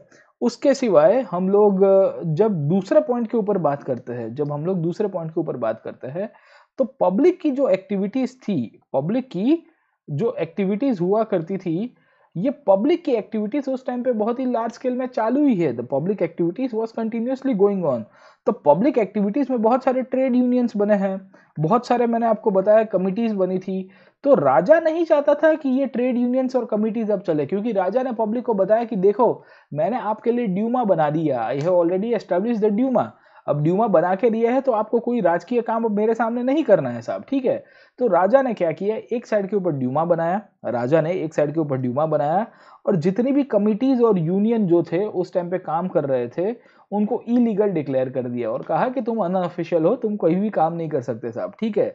तो व्हाट डू वी फाइंड, हमको एक चीज बहुत ही क्लियर कट मिल रही है कि राजा चाहता था कि पब्लिक उसके सामने विद्रोह जो कर रही है उसको डाइवर्ट कराया जाए, और डाइवर्ट कराने की टेक्निक के रूप में आपको ड्यूमा नाम की एक संस्था मिलेगी। ये ड्यूमा के द्वारा राजा ने एक लॉलीपॉप देने की कोशिश की। अब देखिए क्या होता है, आफ्टर 1905 जब ड्यूमा की स्थापना की गई, मतलब पार्लियामेंट की स्थापना की गई, राजा ने जितनी भी पॉलिटिकल एक्टिविटीज थी उसके ऊपर स्टॉप कर दिया। अब ड्यूमा जो है, आप समझने की कोशिश करिए, अब यहाँ से रिवॉल्यूशन नेक्स्ट फेज के ऊपर जा रहा है। रिवॉल्यूशन नेक्स्ट फेज के ऊपर इसके लिए जा रहा है क्योंकि हमको देखने को मिलता है कि पहले किंग वर्सेस पब्लिक थी, ये पब्लिक में आपको वर्कर्स मिल जाएंगे। ये वर्कर्स को सप्रेस कराने के लिए राजा ने क्या कर दिया साहब, ब्लडी संडे नाम की घटना की इंतजाम किया और संडे के दिन बहुत सारे वर्कर्स को मरवा दिया। जब ये घटना हुई तो उसके बाद राजा ने क्या कर दिया साहब, 1905 के अंदर पार्लियामेंट या ड्यूमा की स्थापना की। अब आप समझने की कोशिश करिए, Duma was an elective body. Elective body का मतलब क्या है कि यहाँ पे जो भी लोग थे सब इलेक्टेड हुआ करते थे, ये लोग चुन के आते थे, getting my point or not. अब जब राजा के सामने लोग चुन के आ रहे हैं, when people are getting against the king by getting elected, तो do you think that the Duma जो बेसिकली एक इलेक्टेड बॉडी है वो राजा के इशारे के ऊपर चलेगी? तो होता यह है कि 1905 के बाद, मतलब 1905 के आसपास का पीरियड हम लोग कह सकते हैं, यहाँ पे हमको मिल रहा है कि अब राजा के सामने ड्यूमा नाम की जो संस्था है वो पड़ जाती है, क्योंकि ड्यूमा चाहती थी कि मैं इंडिपेंडेंट रहूं। ड्यूमा जो रशिया की पार्लियामेंट चाहती थी कि वो इंडिपेंडेंट रहे, क्योंकि यहाँ पे जो रिप्रेजेंटेटिव्स थे वो कौन थे, they were all the people of the Russia, they were all the representatives of the people of the Russia. तो ड्यूमा लोग चाहते थे हम इंडिपेंडेंट रहे। राजा चाहता था कि ये जो ड्यूमा है मेरी पपेट बन के रहे, राजा चाहता था कि ड्यूमा को मेरे हिसाब से चलाया जाए, समझे कि नहीं समझे। तो होता यह है कि 1905 के अंदर रशिया के राजा ने ड्यूमा नाम की एक ऑर्गेनाइजेशन बनाई। ये ड्यूमा बनाने का टारगेट ये था कि मैं लोगों को डाइवर्ट कर पाऊंगा और यहाँ पे सिलेक्टिव पीपल को यहाँ पे एस्टेब्लिश कर दूंगा। सिलेक्टिव ऐसे लोग होंगे जो मेरे चमचे होंगे, मेरे चेले चपाटे लोग होंगे, जिनको को मैं यहाँ पे पार्लियामेंट के अंदर बिठा दूंगा। प्रॉब्लम ये हुआ कि 1905 के बाद 1905 में जैसे ड्यूमा बनी, ड्यूमा ने अपना है ना पूरा का पूरा ओरिजिनल रंग रूप दिखाना शुरू कर दिया। अब ड्यूमा इंडिपेंडेंट हो रही है। ड्यूमा के शासकों, रशिया के जो मेंबर ऑफ पार्लियामेंट थे, उन्होंने कहा कि भाई हम तो इंडिपेंडेंट है। राजा कहता है ऐसे थोड़ी इंडिपेंडेंट होने देंगे आपको, हाँ तुम बोल दोगे इंडिपेंडेंट हो गए, मैंने तुमको बनाया है, तुम मेरे सामने मेरी बिल्ली मुझसे म्याऊ म्याऊ म्याऊ कर रहे हो साहब, तो I will not tolerate this thing. तो ये सिचुएशन में क्या हो रहा है, राजा ने क्या किया, ड्यूमा को पपेट बनाने की कोशिश की। ड्यूमा के शासक इंडिपेंडेंट हो रहे थे, 75 दिन होते हैं पहली ड्यूमा को एस्टेब्लिश किया, फर्स्ट पार्लियामेंट। राजा ने इसको डिसॉल्व कर दिया। समझ में आ रहा है आपको, ठीक है। व्हाट द किंग सेड, राजा ने कहा कि भाई अब हमको पार्लियामेंट की जरूरत नहीं है। अब आप देखिए कि पब्लिक को ब्लडी संडे के बाद डाइवर्ट किया गया है। राजा को लग रहा था कि मेरी मौत ना आ जाए, और मौत ना आ जाए उसको डाइवर्ट कराने के लिए उसने बेसिकली पब्लिक को डाइवर्ट किया। डाइवर्ट करने के 75 दिन के बाद उसने पहली ड्यूमा को डिसमिस कर दिया या डिसॉल्व कर दिया। अब आप समझने की कोशिश करिए कि इन दिस सिचुएशन हमको एक चीज बहुत क्लियर कट मिल रही है कि राजा नहीं चाहता था कि ड्यूमा पावरफुल हो। अब जब पब्लिक ने फिर से आंदोलन किया राजा के सामने कि भाई तुमने हमको प्रॉमिस किया था कि तुम ड्यूमा बना के दोगे, तुम पार्लियामेंट बना के दोगे, तुमने पार्लियामेंट के अंदर अपने इनफैक्ट है ना लोगों को डिसमिस कर दिया, ये तो गलत बात है, ये तो बहुत ही गलत सरासर में गलत बात है। तो इन दिस सिचुएशन क्या होता है, हमको क्या देखने को मिलता है, राजा ने एक दूसरी ड्यूमा को एस्टैब्लिश किया विद इन 3 मंथ्स साहब, ठीक है ना। तो 1905 के अंदर ही 3-4 महीने के बाद उसने second Duma, second time parliament को उसने फिर से बनाया। अब राजा ने जो सेकंड ड्यूमा बनाया है उसमें क्या ध्यान रखा है आप समझने की कोशिश करिए। राजा ने जब सेकंड ड्यूमा बनाया है, याद रखेगा, when the second time Duma was established we find कि जब उसने डिसॉल्व कर दिया फर्स्ट ड्यूमा को, डिसमिस कर दिया, उसके बाद उसने क्या किया कि सेकंड टाइम ड्यूमा को फिर से रिकंस्टिट्यूट किया। सेकंड टाइम ड्यूमा वाज रिकंस्टिट्यूटेड, और जब उसने रिकंस्टिट्यूट किया है सेकंड टाइम ड्यूमा को, जब उसने सेकंड टाइम ड्यूमा को रिकंस्टिट्यूट किया, उसके बाद बात आगे चलती है। अब क्या होता है, so when he reconstituted Duma for the second time, जब उसने दूसरी दफा ड्यूमा को रिकंस्टिट्यूट किया, इसके बाद बात आगे चली और कैसे जोरदार चलती है। यहाँ पे उसने ऐसे लोगों को अपॉइंट किया जो बहुत ही राजा के खास थे। यहाँ पे उसने ऐसे लोगों को अपॉइंट किया जो राजा के बहुत खास थे, जिसे हम लोग कहते हैं कंजर्वेटिव पॉलिटिशियंस। क्या कहेंगे दोस्तों, कंजर्वेटिव पॉलिटिशियंस। ऐसे ऐसे लोगों को वहां पे रशिया के राजा ने बिठाया जो राजा की चाटुकारी करे, जो राजा के पीछे ही हम लोग कह सकते हैं कि उनके लिए अच्छी अच्छी बातें करे, समझे आप लोग, ठीक है। So the king basically established certain people into Duma who are, I would say, the favor persons, or I would say the favorable persons of the king. राजा के फेवर में रहने वाले, राजा का जय जयकार करने वाले, राजा के बारे में गुणगान गाने वाले जो भी लोग थे, उन सब के बारे में या उन सब को लेके बेसिकली राजा ने पूरी तरह से रशिया में गेम खेलने की शुरुआत की साहब, ठीक है। तो हमको एक चीज बहुत क्लियर कट मिलती है कि राजा नहीं चाहता था कि उसकी सत्ता कम हो, राजा नहीं चाहता था कि ड्यूमा आके उसका लेजिस्लेटिव पावर निकालने की कोशिश करे, और इसी के कारण राजा ने एक पूरी तरह से जो ड्यूमा है वो ड्यूमा के अंदर ऐसे ऐसे लोगों को बिठाया जहां पे वो उसका गुणगान गाते रहे। ये ड्यूमा को राजा ने फिर से रिकंस्टिट्यूट कराया, और वहां पे जो वोटिंग राइट्स थे, जो पार्लियामेंट के अंदर वोटिंग राइट्स थे, वो उसने पब्लिक के पास से ले लिए, और वहां पे खाली और खाली कंजर्वेटिव पॉलिटिशियंस को बिठाया। कंजर्वेटिव पॉलिटिशियंस ऐसे लोग होते हैं जो उस टाइम पे राजा को सपोर्ट किया करते थे। They were those persons who were supporting the king at that time. अब ये सब सिचुएशन में हमको बहुत क्लियर कट चीजें मिल रही है कि conservative politicians were supporting the king. On the other side we find liberals and revolutionaries जो उस टाइम पे क्रांति के मार्ग के ऊपर जा रहे थे, उनको साइड में धकेल दिया। तो राजा ने क्या किया, राजा एड़ा बन के पेड़ा खाता है। राजा ने 1905 में जब ब्लडी रिवॉल्यूशन होता है, ये ब्लडी रिवॉल्यूशन को या ब्लडी संडे को डाइवर्ट कराने के लिए ड्यूमा बनाई। ड्यूमा के अंदर पहले कुछ कुछ लोग राजा की सत्ता को क्वेश्चन कर रहे थे, उनको हटा के ऐसे लोगों को बिठाया जो राजा के लिए गुणगान गाएंगे साहब। तो लिबरल से रिवॉल्यूशनरीज के रूप में हम लोग उनको कंसीडर कर सकते हैं। इन सबको राजा ने हटा दिया। अब ये सब सिचुएशन में 1905 के आसपास का टाइम था। 1905 के अंदर ही हमको देखने को मिलता है कि रशिया और जापान के बीच में लड़ाई भी हो रही है, और जब रशिया और जापान के बीच में लड़ाई हुई तो उसमें जापान रशिया को हरा भी देगा। खैर ये आपके एनसीईआरटी में दिया नहीं है, पर मैं आपको बहुत इंटरेस्टिंग बातें इसको लेके थोड़ा बहुत डिस्कस करूंगा, उसके बाद ये चैप्टर के ऊपर आगे चलूंगा। रूसो जापान वॉर के रूप में एक बहुत ही इंपॉर्टेंट टॉपिक हमको मॉडर्न वर्ल्ड हिस्ट्री के अंदर मिलेगा। ये मॉडर्न वर्ल्ड हिस्ट्री का टॉपिक इतना इंपॉर्टेंट है क्योंकि इसके कारण भी रशिया के राजा की कंडीशन थोड़ी खराब हो जाती है। एक्चुअली होता यह है कि Russia and Japan were claiming certain regions of northern China, मतलब जो इनोर मंगोलिया और उसके नीचे जो मंचूरिया वाला रीजन आता है, वो वाले रीजन्स के ऊपर रशिया और जापान दोनों क्लेम कर रहे थे कि ये हमारा है। चाइना के राजा को तो कोई पूछ ही नहीं रहा था साहब, ठीक है। उस टाइम पे तो चाइना के अंदर जो आपकी मोनार्की हुआ करती थी, क्विंग डायनेस्टी, उसके बारे में तो किसी ने उनको पूछा भी नहीं कि तुम्हारा क्या ओपिनियन है, तुमको अपना राज्य देना है कि नहीं देना है। रशिया और जापान 1905 के अंदर लड़ाई करते हैं। In the year 1905 the Russians and the Japanese will be fighting. और जब इनके बीच में लड़ाई होती है, whenever the fight between the Russians and the Japanese will take place, Japanese will be defeating the Russians. जापानी लोग है, ये जापान की जो आर्मी थी उस टाइम पे मोनार्की थी उनकी, मेजी डायनेस्टी, वो इतने पावरफुल थे, उन्होंने रशियंस को डिफीट कर दिया और उसके बाद राजा और कमजोर हो गया है। 1905 के बाद अगर आप पीरियड को देखोगे, 1905 के बाद हमको बहुत ही क्लियर कट सिचुएशन मिल रही है कि 1905 के बाद जो सिचुएशन है वहाँ पे किंग वर्सेस जो पब्लिक का कंसेप्ट मिलता है, ये बहुत ही खराब हो रहा था। खराब क्यों हो रहा था? क्योंकि ये पॉजिटिव में जा रहे थे, पब्लिक सपोर्ट बहुत हो रहा था, पब्लिक अब छोटी-छोटी मुद्दे के ऊपर राजा को क्वेश्चन कर रही थी। और जब हम लोग राजा की बात कर रहे हैं तो राजा की कंडीशन बहुत नेगेटिव होती है।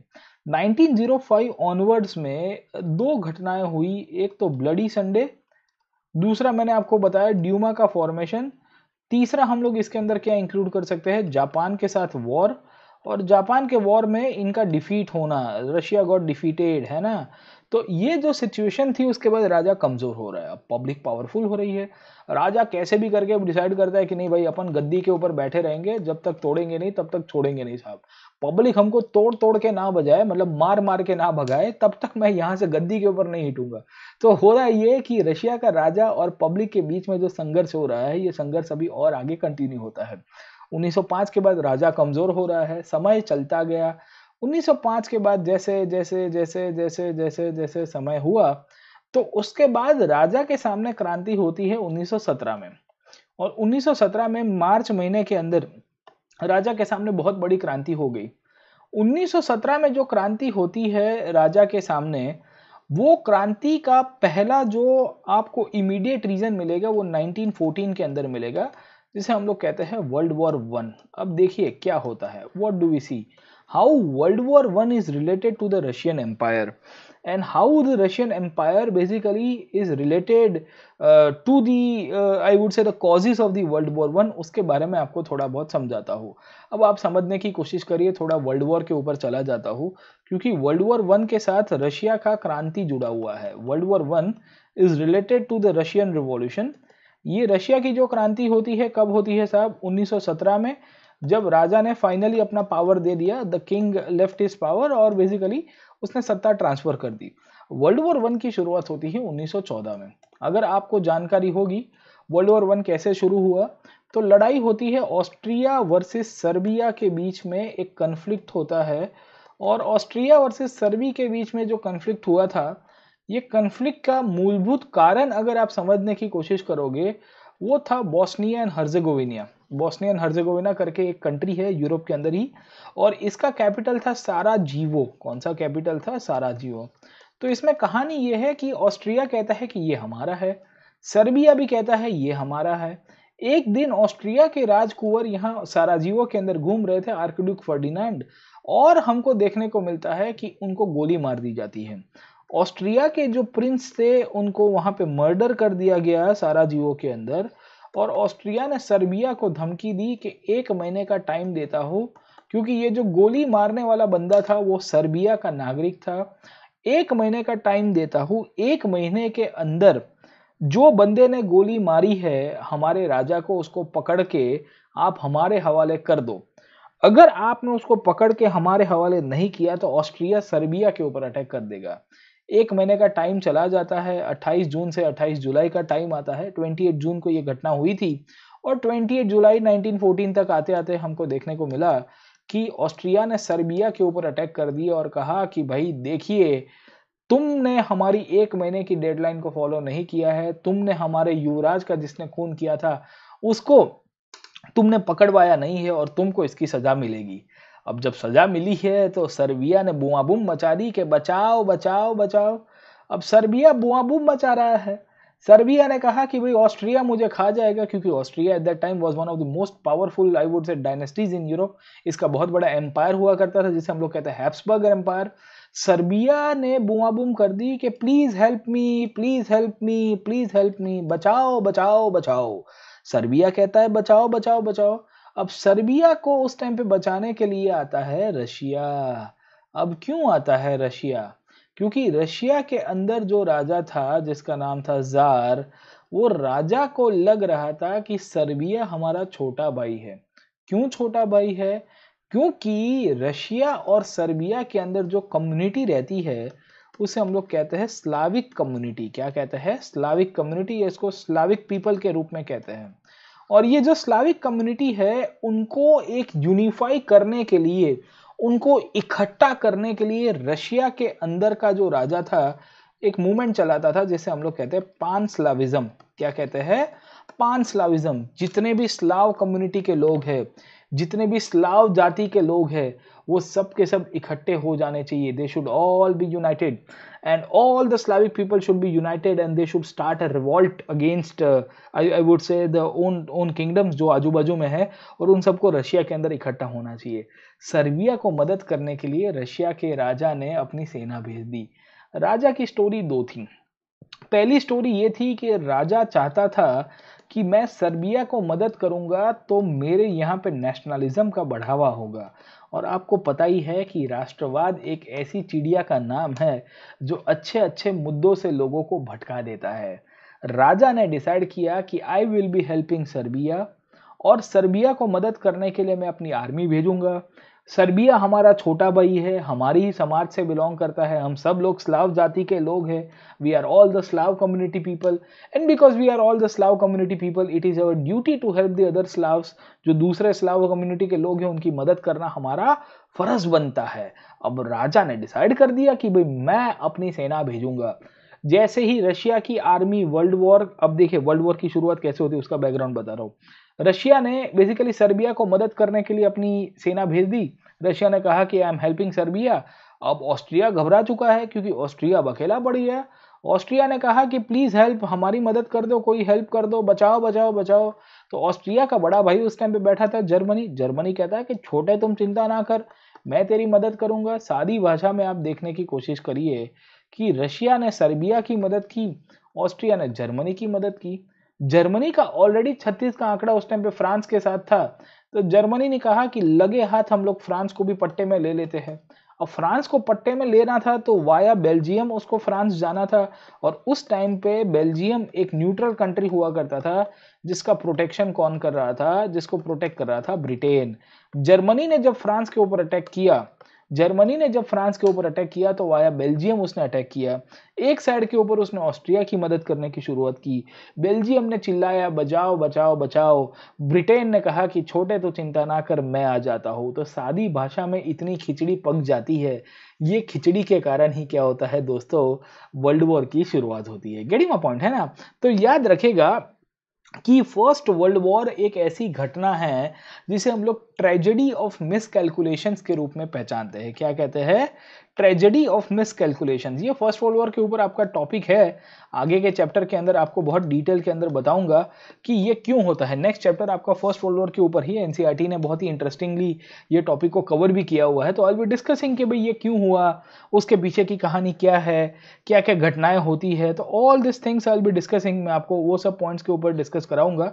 बट आपको पहला पॉइंट समझ में आ जाना चाहिए कि वर्ल्ड वॉर वन के दौरान जब जब हम लोग वर्ल्ड वॉर वन की बात करेंगे, when ever will be talking about the first world war, आपको चीजें क्लियर कट हो जानी चाहिए कि रशिया का राजा पार्टिसिपेट क्यों करता है। रशिया का राजा का पार्टिसिपेशन करने का कारण यही था कि उसको अपना एम्पायर एक्सपांड कराना था। उसको लग रहा था कि मेरे जितने भी स्लाव जाति के दोस्त हैं उन सब की मदद करना मेरा अधिकार भी है। अब आप देखिए कि यहाँ पे रशिया की हेल्प आ रही है सर्बिया के द्वारा।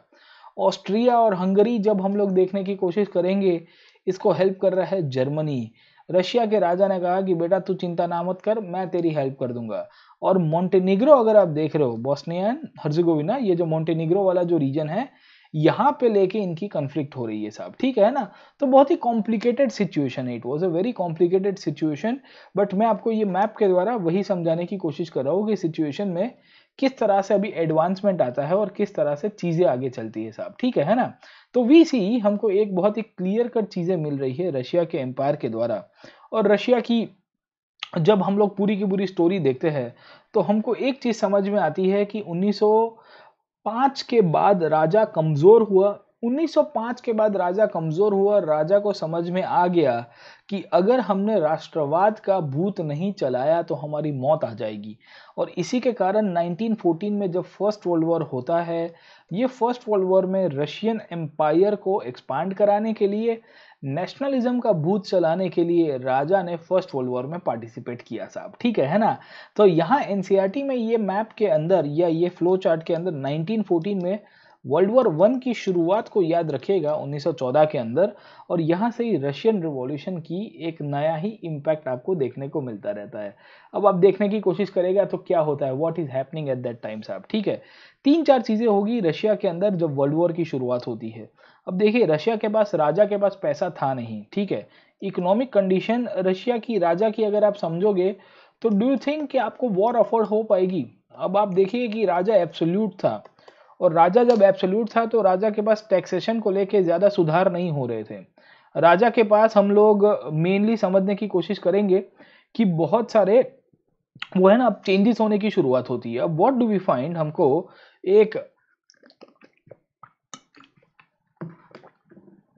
क्लियर कट चीजें मिल रही है। We find a very clear cut thing कि whenever we find the Russian revolution, जब जब हम लोग रशिया की क्रांति की बात करते हैं, जब जब हम लोग रशिया की क्रांति की बात करते हैं, तो रशिया का राजा उस टाइम पे युद्ध अफोर्ड नहीं कर पा रहा था। रशिया का राजा उस टाइम पे युद्ध अफोर्ड नहीं कर पा रहा था। उसकी इकोनॉमिक कंडीशन क्राइसिस में चल रही है। इकोनॉमिक कंडीशन क्या चल रही है? क्राइसिस में चल रही है साहब, ठीक है।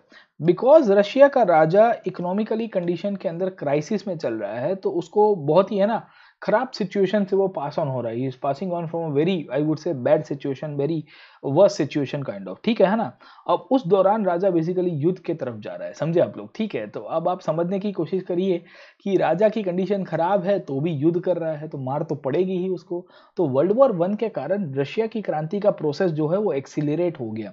एक्सिलरेट होने का मतलब क्या है कि वो पुश हो जाता है, समझे आप लोग, ठीक है। तो एनसीईआरटी लिखती है, in the 1914 the war broke out between the two European alliances, Germany, Austria, and Turkey on the one side, that is known as the Central Power. France, Britain, and Russia, basically later on Italy and Romania on the allied forces, ठीक है। तो हमको allied versus the axis power के रूप में आपको दो forces मिलेंगे। मूलभूत रूप से हमको एक ही चीज मिल रही है कि सबको अपना एम्पायर बचाना था, और यूरोप के अंदर, यूरोप के बाहर ये लड़ाई की शुरुआत होती है। ये फर्स्ट वर्ल्ड वॉर कैसे शुरू हुआ, तो मैंने अभी आपको थोड़ी देर पहले बताया कि फर्स्ट वर्ल्ड वॉर की जो प्रोसेस है, ये प्रोसेस बहुत ही लेंदी चलती है, और ये प्रोसेस के तहत हमको देखने को मिल रहा है कि बहुत सारे आपके चेंजेस भी होने की शुरुआत होती है। अब देखिए क्या कहानी है। कहानी ये है कि रशिया के अंदर जो वॉर थी वो बहुत ही पॉपुलर थी। इनिशियल वॉर जो थी काफ़ी पॉपुलर हुआ करती है। लोगों ने इनफैक्ट रशिया के राजा को सपोर्ट भी किया कि नहीं राजा तुम आगे बढ़ो, हम तुम्हारे साथ है, हम आपको धीरे धीरे धीरे है ना मदद करेंगे। क्योंकि इनिशियली नेशनलिज्म था, तो राष्ट्रवाद जब होता है तो उसके बाद पब्लिक ने इनिशियली सपोर्ट किया। अब जैसे वॉर शुरू हुआ तो लोगों को ऐसा था कि 1914 में ये शुरू हुआ है, एक आध साल के अंदर खत्म हो जाएगा, ठीक है। 1914 में शुरू हुआ है, एक आध साल के बाद खत्म हो जाएगा। अब देखिए वॉर का नियम मैं बता देता हूँ। वॉर की खासियत क्या होती है दोस्तों, इतिहास के अंदर याद रखेगा, युद्ध शुरू करने का कंडीशन आपके हाथ में होता है। युद्ध करना है कि नहीं करना है, वॉर को स्टार्ट करना का जो प्रोसेस है वो आप डिसाइड कर सकते हो। यू कैन डिसाइड कि वॉर को शुरू करना है कि नहीं करना है, पर वॉर को एंड कब करता है वो आप डिसाइड नहीं कर सकते। याद रखिएगा, ये किसी के हाथ की बात नहीं है।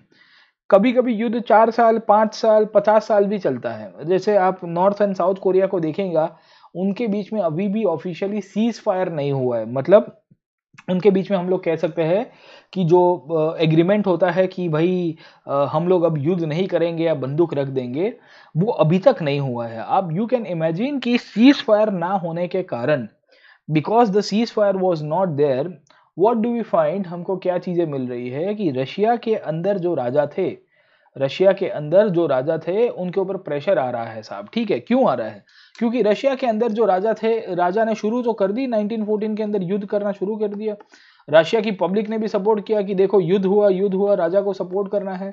समय आगे चलता गया, वॉर एक्सटेंड होता है। अब जब जितना वॉर का पीरियड एक्सटेंड होगा तो आपकी मिजरी भी होती है कि नहीं होती है। अब आप समझने की कोशिश करिए, जितना युद्ध बढ़ता है उतनी ही आपकी इनफैक्ट कंडीशन खराब होगी। इकोनॉमिकली क्राइसिस आएंगे, इन्फ्लेशन आएगा, खाने पीने के वांदे होंगे, होंगे कि नहीं होंगे साहब। युद्ध में सप्लाई लाइन पूरी की पूरी टूट जाती है, इंफ्रास्ट्रक्चर टूट जाता है। हाँ, रहने को घर नहीं, खाने को अगर आप देखोगे तो पैसे नहीं होते लोगों के पास, एम्प्लॉयमेंट नहीं होता है। अब उस दौरान राजा ने सोचा था कि मैं युद्ध करके पॉपुलर हो जाऊंगा। राजा की पूरी कैलकुलेशन गलत हो रही है। क्यों हो रही है? क्योंकि राजा उस टाइम पे युद्ध कर रहा है। राजा का युद्ध करने का कारण टेक्निकली देखोगे तो अपना साम्राज्य फैलाने का था। The main reason why the king wanted to participate in the first world war was to extend his empire. हाँ, that was a clear cut intention of the king. King का बहुत ही क्लियर कट इंटेंशन था कि भाई मैं अपना साम्राज्य फैलाना चाहता हूं, इसी के कारण मैंने वर्ल्ड वॉर में पार्टिसिपेट किया है। That's thumb rule number 1। अब राजा खुद कहता है कि थंब रूल के तहत कि भाई मैं अपना साम्राज्य फैलाना चाहता हूं, इसी के कारण मैं यहाँ पे पार्टिसिपेट करता हूं। मैं पार्टिसिपेशन करने का कारण ही ये है साहब। अब राजा का कैलकुलेशन गलत हो गया। अब राजा का जब कैलकुलेशन गलत होता है, when the calculation of the king is getting wrong, जब राजा का कैलकुलेशन गलत हो गया तो राजा के सामने किसी ने क्वेश्चन उठाना शुरू कर दिया। अब कौन क्वेश्चन उठाएगा उस टाइम पे? तो राजा के सामने जो क्वेश्चन उठाने की जो सत्ता थी वो कौन सी थी? ड्यूमा।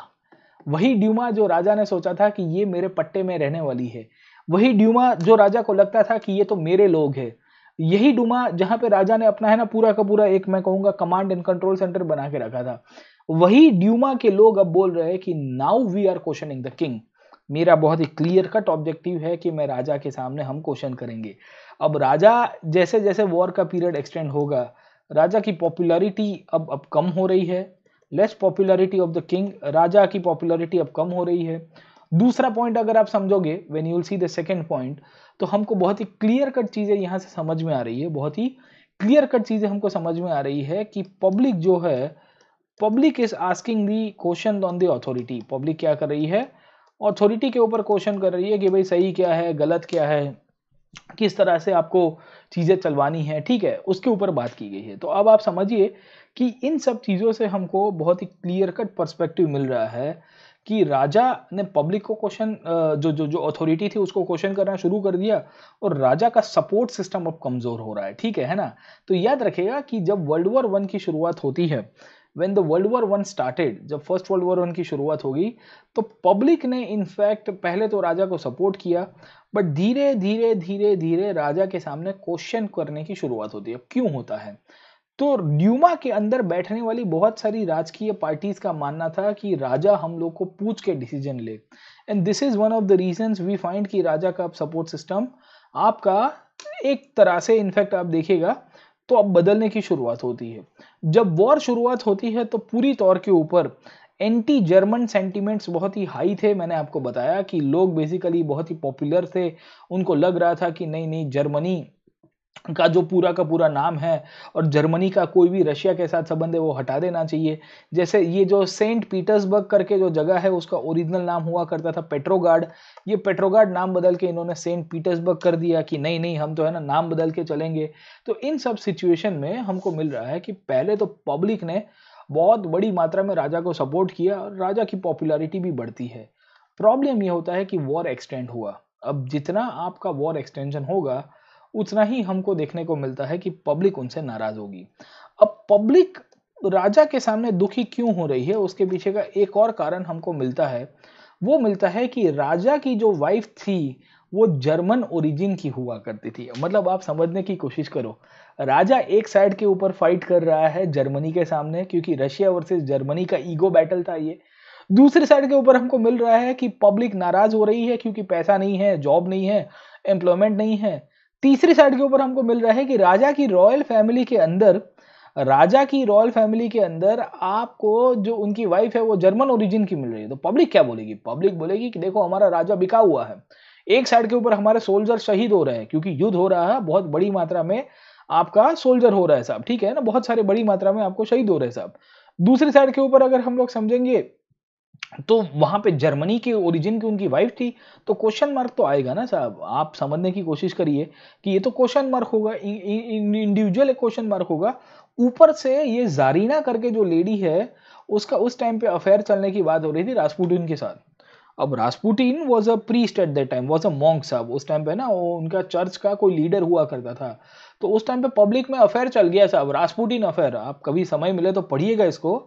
ये रास्पुटिन अफेयर करके एक घटना बनती है रशिया के अंदर, जहां राजा का जो वाइफ थी, जो जार था उसकी वाइफ हुआ करती थी, ये जार की वाइफ का कोई पादरी के साथ अफेयर चल रहा है, ऐसी बात चल गई साहब, ठीक है। तो राजा के सामने पब्लिक नाराज है, बोले कि यार राजा की खुद की पर्सनल लाइफ खड्डे में गई है, राजा ने पब्लिक को भी खड्डे में डाल दिया है, और जो युद्ध हो रहा है, युद्ध हो रहा है, वो युद्ध होने के दौरान हमको एक चीज़ बहुत बड़ी मात्रा में मिल रही है, वहाँ पे बहुत लार्ज स्केल कैजुअलिटीज़ हो रही है। इतनी बड़ी मात्रा में कैजुअलिटी हो रही है कि बात मत करिए। And this is one of the reasons, जब सोल्जर्स मरते हैं तो सोसाइटी के अंदर इमोशंस आते हैं कि नहीं आते साहब? आप देखिए, रशिया के अंदर फर्स्ट वर्ल्ड वॉर की जब शुरुआत हुई, तब से लेके 1916-17 तक आते-आते by the year 1916 we find more than 17 lakh से सोल्जर्स मारे गए हैं। You can imagine 17 lakh soldiers was the among I would say the casualty count in the Russia in the first world war। अब आप समझने की कोशिश करिए कि वर्ल्ड वॉर हो रहा है ईस्टर्न फ्रंट के ऊपर और वेस्टर्न फ्रंट के ऊपर। वेस्टर्न फ्रंट में मूलभूत रूप में आप देखोगे तो लड़ाई हो रही थी जहाँ पे ट्रेंचिस लगा के ये लोग लड़ाई कर रहे थे। ट्रेंचिस का मतलब समझ में आता है आपको, कि बेसिकली खड्डे में रह के खड़े होके यहाँ से फायरिंग करते थे साहब, ठीक है। तो कैजुअलिटी कम होती है। तो फ्रांस वांस की जो आर्मी फाइट कर रही थी वो ट्रेंचिस में कर रही थी। ईस्टर्न फ्रंट में मतलब जो रशिया से लेके जर्मनी वाला रीजन था, वहां पे अगर आप देखोगे तो आर्मी को मूव किया जाता था ओपन में, और आर्मी जब ओपन में मूव करती है तो कैजुअलिटी भी बहुत हाई होती है। This is one of the reasons we find 1914 के बाद रशिया ने पहले तो युद्ध कर दिया। युद्ध करने के पीछे राजा का कैलकुलेशन ये था कि मेरी पॉपुलैरिटी बढ़ जाएगी। राजा का कैलकुलेशन ये था कि पब्लिक मुझे सपोर्ट करेगी। राजा का कैलकुलेशन ये था कि देखो भाई, मुझे है ना बहुत लोग मिल जाएंगे जो मेरे को मोटिवेट करते हुए आगे चले जाएंगे। और कहानी यहाँ से उल्टी हो रही है। बहुत बड़ी मात्रा में राजा को शॉकिंग कंडीशंस में डिफीट झेलनी पड़ती है। रशिया की आर्मी बहुत बुरी तरह से हार जाती है जर्मनी और ऑस्ट्रिया के सामने in between the year 1914 to 1916। 1914 से लेके 1916 के बीच में रशिया को बहुत बड़ा फटका मिला। इतना फटका मिला कि बात मत करिए। And this is one of the reasons we find कि रशिया की जो आर्मी थी एक टाइम के ऊपर जो बहुत बड़ी मात्रा में पार्टिसिपेट कर रही थी, यही आर्मी अब धीरे धीरे धीरे राजा के सामने पड़ रही है। समझे आप लोग? ठीक है। तो रशियन सोल्जर्स के बारे में ये फोटोग्राफ दिया गया है। The imperial Russian army called to be as the Russian steam roller, it was the largest armed force in the world at that time. When this army shifted its loyalty and began supporting the revolutionaries, the tsarist power collapsed. राजा की जो सत्ता है वो टूट जाती है क्योंकि आर्मी ने अपनी सत्ता पूरी तरह से हटा दी थी।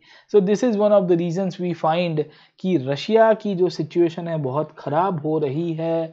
रशिया के अंदर जो आर्मी है, ये आर्मी को डिफीट हो रहा है। बहुत सारे लोग कैजुअलिटी में मारे गए हैं और करीबन 17 लाख तो सोल्जर्स मारे गए हैं, 17 लाख सोल्जर्स। इसके साथ साथ टोटल 70 लाख के आसपास का डेथ रेशियो था। यू कैन इमेजिन, क्योंकि आर्मी युद्ध होता है, ये होता है, वो होता है, फलाना होता है, खाना पीना नहीं था लोगों के पास, इकोनॉमिक क्राइसिस आ रही है, जॉब नहीं है, सब तरह से रशिया के अंदर आप देखेगा तो खराब हालत हो जाती है। खाना, फूड पॉवर्टी, फमाइन की कंडीशंस आ जाती है, सब कुछ पूरी तरह से रशिया के अंदर है ना तहस नहस हो गया। तो ये जो सिचुएशन तहस नहस हो गई, उसमें राजा की खुद की पर्सनल लाइफ के ऊपर भी क्वेश्चन उठने शुरू हो गए। क्यों पर्सनल लाइफ के क्वेश्चन उठने शुरू हो गए? क्योंकि राजा की जो वाइफ हुआ करती थी ये भी जर्मन ओरिजिन थी, तो लोगों को लग रहा था कि राजा हमको चीट कर रहा है। और इसकी वाइफ का जो अफेयर हुआ करता था ये भी अनएथिकल था रशिया की पब्लिक के नज़र में। और ऑब्वियस है कि आपकी जो रॉयल फैमिली का कोई बंदा होगा, उसका किसी बाहर वाले बंदे के साथ अफेयर होगा, तो definitely it will raise some kind of questions, है ना। तो ये जो सिचुएशन हो रही है, ये सिचुएशन बहुत भारी मात्रा में हुई। और ये जब भारी मात्रा में सिचुएशन होती है तो करीबन 7 मिलियन के आसपास टोटल डेथ होते हैं रशिया के अंदर। यू कैन इमेजिन कि 7 मिलियन, इसमें से 20 लाख के आसपास या 17 लाख के आसपास तो खाली सोल्जर्स थे। तो you can see how the soldiers, how the common man of Russia, इन सब का मृत्यु हो गया, बड़ी मात्रा में इनका डेथ हो जाता है। And this is one of the reasons we find कि रशिया की जो सिचुएशन थी बहुत खराब हो जाती है। अब देखो, रशिया के राजा के ऊपर प्रेशर बिल्टअप होता है कि आर्मी को वापस बुलाओ, you basically bring back the army. आप सोल्जर्स को बहुत ही है ना इस तरह से नहीं रख सकते, आपको उनको वापस बुलाना पड़ेगा। आप उनका इस प्रकार के शोषण नहीं करवा सकते। You can not continue, I would say the exploitation of the soldiers in this way, है ना। तो in this situation we find कि रशिया के राजा के ऊपर प्रेशर बनता है। रशिया की आर्मी 1917 तक आते आते यूरोप का रीजन छोड़ के वापिस आ रही होती है साहब, ठीक है ना। तो मैंने अभी आपको थोड़ी देर पहले बताया, एक मैप बताया था, और मैंने आपको समझाने की कोशिश की थी कि जब वर्ल्ड वॉर 1 की शुरुआत होती है तो रशिया यहाँ से फाइट करने के लिए जाएगा, रशिया यहाँ से फाइट करने के लिए जाएगा, और रशिया जब फाइट कर रहा था तो यहाँ पे उसको फटका पड़ा, यहाँ पे उसको फटका पड़ा, जर्मनी ऑस्ट्रिया दोनों के समय। और जब ये वापिस आ रहे थे तो इन्होंने रिट्रीट करना शुरू कर दिया। डेड बॉडीज बड़ी मात्रा में वापिस आ रही, कुछ कुछ लोग तो वापिस आए भी नहीं, वहां पे उनको, है ना, दफन कर दिया जाता था। तो सिचुएशन बहुत खराब हो गई थी रशिया में, सिचुएशन बहुत खराब हो चुकी थी। और इस दौरान हमको देखने को मिल रहा है कि रशिया की आर्मी जब वापिस आ रही थी तो रशिया की अपनी आर्मी ने अपने ही विस्तार के अंदर क्रॉप्स और बिल्डिंग को भी डिस्ट्रॉय कर दिया। अब ये क्यों डिस्ट्रॉय किया?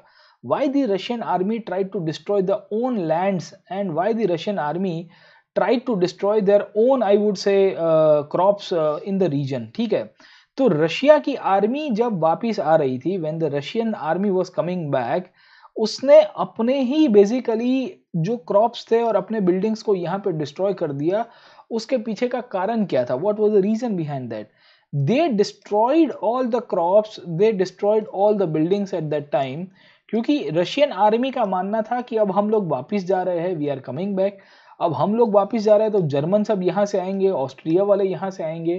तो जर्मन्स और ऑस्ट्रिया वाले जब आए यहाँ पे तो उनको खाने पीने के लिए कुछ नहीं मिलना चाहिए। अब आप देखिए, कैलकुलेशन तो बहुत सही था, गलत तो नहीं था इनका कैलकुलेशन। समझ में आया कि नहीं आया? रशियंस का कैलकुलेशन बहुत ही क्लियर कट था कि अगर हम लोग वापस जा रहे हैं तो ये जो रीजन है आज नहीं तो कल रशियंस के कंट्रोल से हट जाएगा और जर्मन्स के कंट्रोल में आएगा, और जर्मन्स के कंट्रोल में आएगा तो जर्मन्स वहां पे डायरेक्ट पॉलिटिकल कैप्चर कर देगा। इससे अच्छा उनको खाने पीने का नहीं मिलेगा तो वो ज्यादा दिन टिक नहीं पाएंगे। प्रॉब्लम ये हुआ कि रशिया का जो ईस्टर्न रीजन था, मैं कहूँगा ईस्टर्न बॉर्डर्स के जो लोग थे, ये ईस्टर्न बॉर्डर में रहने वाले लोग थे, इनको ऑर्डर दिया गया कि आपको माइग्रेट कर देना है। आपको क्या करना है? माइग्रेट करना है। क्यों माइग्रेट करना है? क्योंकि ये रीजन है अब जर्मन ऑक्यूपेंसी में आएगा, ये रीजन ऑस्ट्रियन ऑक्यूपेंसी में आ जाएगा, हमारे सोल्जर्स वापिस आ रहे हैं, हम आपको वहां पे रहने नहीं दे सकते, आपको ऐसे भी आपके घर मकान सब कुछ हमारे सोल्जर्स ने तोड़ दिया है। समझे आप लोग? ठीक है। अब आप देखिए कि रशिया में 70 लाख से ज्यादा लोगों का मृत्यु, 70 लाख के आसपास लोगों का मृत्यु हो चुका है, डेथ हो चुका है। उसके बाद 30 लाख के आसपास करीबन रेफ्यूजी आए हैं। समझे कि नहीं समझे? अब आप देखिए राजा की कंडीशन कैसी है। यू कैन इमेजिन कि what was the condition of the king. We find कि the situation of the king was very bad. मतलब राजा के सामने पब्लिक थू थू कर रही है, बोले इतने लोगों को मरवा दिया, तुम्हारी वाइफ खुद जर्मन ओरिजिन की है, उसका भी अफेयर हो रहा है रास्पुटिन के साथ, इतने लोगों को माइग्रेट करवाया कहाँ से? ईस्टर्न बॉर्डर से। क्यों? क्योंकि कल उठ के ऑस्ट्रिया और जर्मनी ये रीजन को कैप्चर करेंगे तो उनके हाथ में कुछ रहे ना, उनके हाथ में कुछ बचे ना। अरे यार तुम देखो तो सही हमारे सोल्जर्स की क्या तुम हालत करके रखी है। सोल्जर्स नाराज थे। एक फैमिली मेंबर रशिया में ऐसा नहीं था जिसका घर परिवार का कोई व्यक्ति का मृत्यु ना हुआ हो। You will not find a single family member in Russia जहां पे उनके फैमिली मेंबर का डेथ ना हुआ हो। तो you can see it was very bad situation. Russia में सिचुएशन इतनी खराब थी दोस्त की बात मत करो। और ये जितनी भी घटनाएं हो रही है रशिया में, ये रशिया में आपके जो सोल्जर्स थे वो कंटाल चुके थे राजा से। मतलब ये क्या हो रहा है, व्हाट इज गोइंग ऑन। वो इतने नाराज थे, बहुत बड़ी मात्रा में ये लोग नाराज होते हैं। ठीक है। सो वी फाइंड कि सोल्जर्स तो उस टाइम पे युद्ध करना ही नहीं चाहते थे, they did not wish to fight the war, इतने नाराज हो चुके थे। और जब सोल्जर्स नाराज होते हैं और पब्लिक तो ऑलरेडी नाराज है, सोल्जर्स तो आपके दुखी हो गए क्योंकि सोल्जर्स में तो बहुत बड़ी मात्रा में लोग मारे गए। मैंने आपको बताया 20 लाख के आसपास तो सोल्जर्स मारे गए खाली। तो 20 लाख के आसपास जब आपके सोल्जर्स मारे जाते हैं तो बचता कौन है? Who is left over? तो रशिया की सिचुएशन खराब हो गई। अब सिचुएशन खराब हो रही है, एक साइड के ऊपर सोल्जर्स गए, कॉमन मैन नाराज है, खाने पीने का वांधा है, ऊपर से आपने क्रॉप्स को डिस्ट्रॉय कर दिया, बिल्डिंग्स को डिस्ट्रॉय कर दिया। अब क्रॉप से क्या आएगा? खाना कहां से आएगा? यहां से तो आएगा सब फूड क्रॉप्स, वो भी चले गए आपके, खाओगे क्या? सिचुएशन क्या होगी? अब आप देखिए आपके अर्बन इकोनॉमी या मैं कहूंगा रूरल एरियाज पूरी तरह से डिस्ट्रॉय हो चुके हैं ईस्टर्न फ्रंट में। रशिया के rural areas on the eastern front, मतलब जो आपका सर्बिया और ऑस्ट्रिया की बॉर्डर्स के ऊपर, ऑस्ट्रिया जर्मनी की बॉर्डर जो डिस्ट्रॉय हो चुके हैं। दूसरी इंपॉर्टेंट पॉइंट हमको अर्बन एरिया के ऊपर मिल रही है, वो है इंडस्ट्रीज के ऊपर। अब रशिया में जब हम लोग इंडस्ट्रीज की बात करेंगे तो इंडस्ट्रीज की कंडीशन कैसी हुआ करती थी, what was the condition of industries in Russia, you can imagine साहब, है ना। रशिया में इंडस्ट्रियलाइजेशन हुआ था कि नहीं हुआ था, यू कैन सी आपको क्या चीजें मिल रही है। रशिया के अंदर इंडस्ट्रियलाइजेशन नहीं हुआ था, मैंने आपको पहले भी बताया था। जब वॉर होती है और वॉर के सामने जब हम लोग इंडस्ट्रीज की बात करेंगे तो industry will be the force जो आपकी वॉर को सस्टेन करेगी। समझ में आया कि नहीं आया? क्योंकि जब युद्ध के लिए आपको सप्लाई चाहिए होता है तो कौन देता है? इंडस्ट्रीज देती है। और युद्ध में सबसे ज्यादा आपको मदद करती है वो है हैवी इंडस्ट्रीज, क्योंकि हैवी इंडस्ट्रीज में ही आपको आयरन एंड स्टील मिलेगा। ये आयरन एंड स्टील से ही फिर आप ऑटोमोबाइल्स बनाओगे, अपने मशीन्स बनाओगे, साथों साथ अपनी जो भी मैं कह सकता हूँ कि एम्यूनिशंस बनाओगे। हर एक चीज आपको यहाँ से मिलेगी। समझे कि नहीं समझे? अब रशिया में इंडस्ट्रियलाइजेशन का प्रोग्रेस मैंने आपको बताया था, याद आया कि नहीं है आपको? मैंने आपको बताया था प्रीवियस क्लासेस के अंदर कि रशिया में इंडस्ट्रियलाइजेशन की कंडीशन क्या हुआ करती थी। याद करो मेरे दोस्तों, आई हैव डिस्कस्ड कि the industrialisation in Russia was very bad. याद आया कि नहीं आया? क्यों वेरी बैड था? क्यों? There was very few industries जो उस टाइम पे चल रही थी। अब जब इंडस्ट्रीज ज्यादा होती ही नहीं है तो आपका सप्लाई कहां से आएगा? From where you will get the supply my friend? Supply कहां से लेके आओगे? इंडस्ट्रीज है ही नहीं तो सप्लाई कहां से आएगा? सप्लाई नहीं आएगा तो युद्ध को कैसे सस्टेन करोगे? और जो बची कुची इंडस्ट्रीज है उनके पास फाइनेंशियल कंडीशन है कि वो युद्ध के लिए सामान बना पाए? राजा की खुद की कंडीशन अच्छी नहीं है। क्या उनके पास ऐसी सिचुएशन है, कंडीशन है कि वो सामान बना पाए और बेच पाए? मैंने आपको पिछले क्लास के अंदर भी बताया था कि राजा की खुद की कंडीशन अच्छी नहीं थी, फाइनेंशियल कंडीशन अच्छी नहीं है, हैवी इंडस्ट्री सप्लाई नहीं कर पा रही है, तो करे क्या और बोले क्या? रशिया में यही चीज हो जाती है दोस्तों। रशिया के अंदर होता यह है कि वहां की जो इंडस्ट्रीज वाले थे वो सोच रहे थे कि what to do man, what to do, हम क्या कर सकते हैं?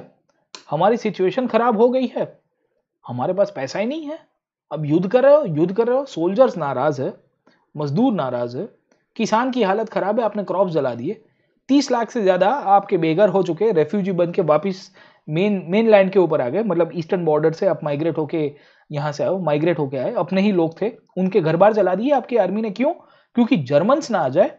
आपको डर था कि जर्मन्स ना आ जाए, या शायद हम लोग कह सकते हैं कि ऑस्ट्रियंस ना आ जाए, इसके लिए आपने अपने ही लोगों के घर जला दिए। गेटिंग माय पॉइंट, है ना? तो अब आप समझने की कोशिश करिए, रशिया के अंदर मैन्युफैक्चरिंग का अभाव था। रशिया के अंदर इंडस्ट्रीज जो थी बहुत कम मात्रा में थी, और कम मात्रा में होने के कारण उनका सप्लाई नहीं हो रहा था। रशिया में एक जगह से काफी अच्छा सप्लाई हो सकता था, वो था बाल्टिक सी के द्वारा। ये बाल्टिक सी को बेसिकली क्या होता है, जर्मन्स ने कंट्रोल में कर दिया। अब आप समझने की कोशिश करिए, यू ट्राई टू अंडरस्टैंड कि बाल्टिक सी एक ऐसा समुंदर का रास्ता है जो आपको बेसिकली कहीं ना कहीं कनेक्शन करके देता था with the Russian supply routes. But what do we find, हमको क्या देखने को मिल रहा है कि ये जो बाल्टिक सी वाला जो रीजन है, ये बाल्टिक सी वाले रीजन को जर्मन्स ने कैप्चर करके रखा है, और इसके कारण भी रशिया का बेसिकली जो रूट है वो पैक हो गया, तो जमीन का रास्ता ब्लॉक हो गया, आपका बेसिकली क्या होता है, समुंदर का रास्ता भी ब्लॉक हो गया। अब इंडस्ट्रीज है नहीं साहब, बचा कुचा आपका जो भी सामान है वो कितने दिन तक चलेगा? रशिया को मदद करने वाले अब बड़ी ताकतें भी उस टाइम पे उतनी नहीं हुआ करती थी। दूसरी साइड के ऊपर अगर आप समझोगे तो इनकी सिचुएशंस और खराब हो जाती है। गेटिंग माय पॉइंट, है ना?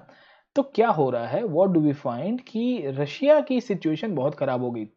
रशिया पूरी तरह से during this situation was isolated, मतलब हम लोग कह सकते हैं कंप्लीट आइसोलेशन वाली सिचुएशन थी, और इसी के कारण रशिया के अंदर डिसइंटीग्रेशन होता है, बहुत बड़ी मात्रा में डिसइंटीग्रेशन हो इंडस्ट्रियल इक्विपमेंट्स का, क्योंकि कोई बनना ही नहीं था, और जो बनता था उसकी कंडीशन बहुत खराब थी, बहुत ही लो क्वालिटी मिलेगा, टेक्नोलॉजी का अभाव था, और आपकी जो सिचुएशन थी बहुत काबू के बाहर चली जाती है। सप्लाई राइट्स, आपके सप्लाई रूट्स जो थे, सप्लाई लाइंस थी, वो भी टूट जाती है। और युद्ध के अंदर सबसे ज्यादा जरूरी होता है वो होता है सप्लाई लाइंस। वॉर जब जब होता है तो सोल्जर को खाना चाहिए, मशीन्स चाहिए, और मैं कहूँगा इक्विपमेंट चाहिए, और ज़रूर पड़े तो रीइंफोर्समेंट चाहिए। रीइंफोर्समेंट का मतलब उनको और हेल्प चाहिए, तो और आर्मी पहुंचनी चाहिए। ये सब के लिए आपको एक चीज़ बहुत ज़रूरी है, वो है सप्लाई लाइन। अगर आपको खाना भी भेजना है तो उसके लिए एक रास्ता तैयार होना पड़ेगा, बंदूकें भी भेजनी है तो उसके लिए भी एक रास्ता होना पड़ेगा, हथियार भेजना है, कोई गन भेजनी है, टैंक भेजना है फ्रंट के ऊपर युद्ध करने के लिए, बॉर्डर्स के ऊपर सप्लाई लाइन क्लियर होनी चाहिए, और सोल्जर्स को भेजना है तो वो भी हमको क्या देखने को मिलता है, सप्लाई लाइन होनी चाहिए। अब युद्ध के दौरान सप्लाई लाइन तो टूट गई आपकी। अब सप्लाई लाइन टूट गई है तो जो सैनिक युद्ध में फाइट कर रहा है, क्या उसको टाइम पे खाना मिलेगा? जो सैनिक जिसको बंदूक चाहिए, क्या उसको लगता है कि गन मिलेगी? समझ में आ रहा है कि नहीं आ रहा है आपको? जो सैनिक युद्ध के दौरान मेडिकल हेल्प चाहिए होती है, उसको युद्ध होता है तो you require some kind of medical help, क्या आपको लगता है कि उसको कोई हेल्प कर पाएगा? There was not a single possibility कि रशिया में सप्लाई लाइन फिर से काम कर पाएगी। क्यों? क्योंकि सप्लाई उस टाइम पे रेलवेज में होती थी। अब railway is part of heavy industries, और मैंने अभी आपको बताया कि रशिया के अंदर जब हैवी इंडस्ट्रीज जो थी वो तो डिक्लाइन में जा रही है। पटरियां ही नहीं बनेगी तो क्या करोगे? आगे पटरियां बिछा पाओगे? रेल के ट्रैक से नहीं बनेंगे तो कैसे बिछा पाओगे? आप समझिए चीजों को, you try to understand this point. Russia में सिचुएशन खराब हो गई, सोल्जर्स की कमी है, सोल्जर्स फटीग हो गए हैं। मैंने आपको बताया कि सोल्जर्स बहुत बड़ी कंडीशन में फटीग हो चुके थे। फटीग होने का मतलब समझ में आता है आपको, है ना?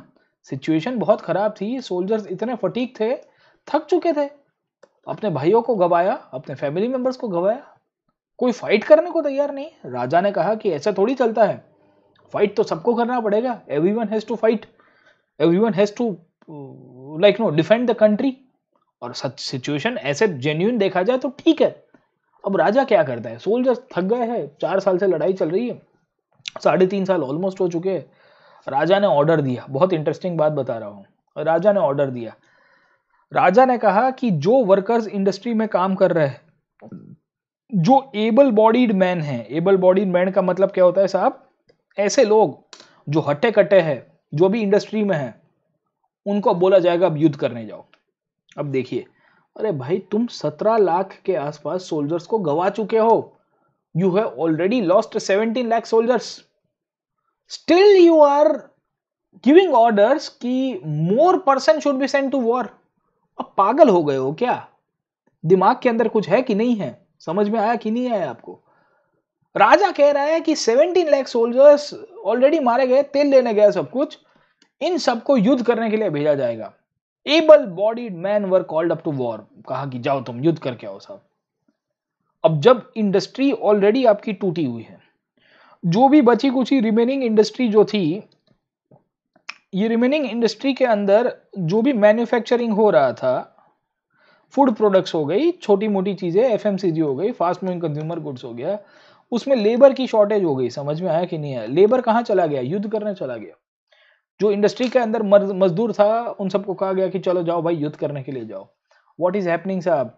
There was labour shortage. Small workshop जो छोटी छोटी चीजें बनाते थे कॉमन मैन को, आपको क्या चाहिए साहब, है ना?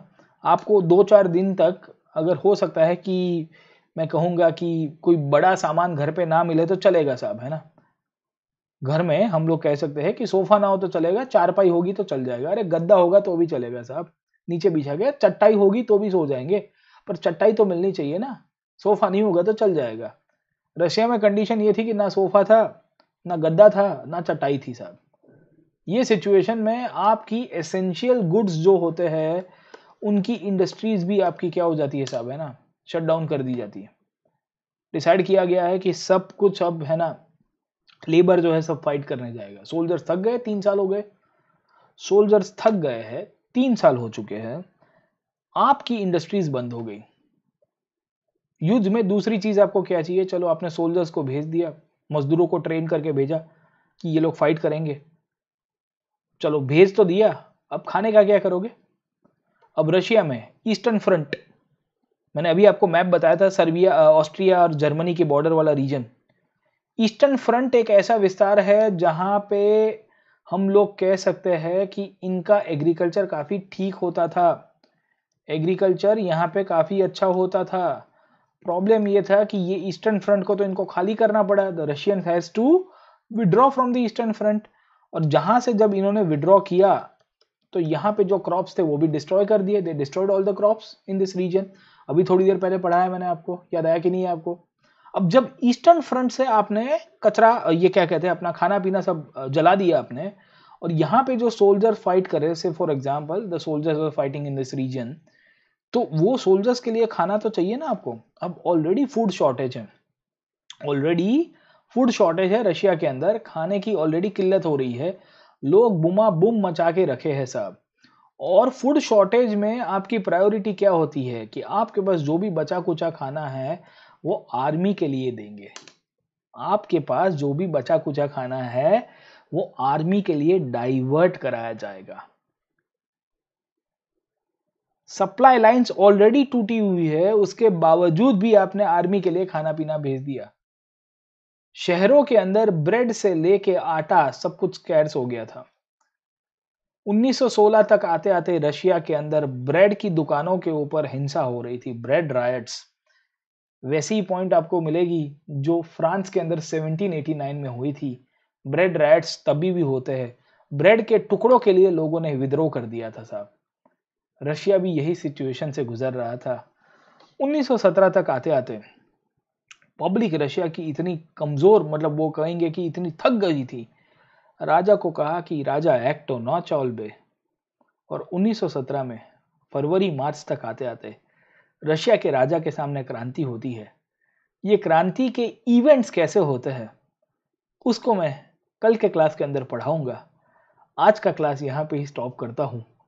होपफुली आपको आज का क्लास काफ़ी मज़ा आया होगा, मुझे लगता है कि आपने इसको एंजॉय किया होगा।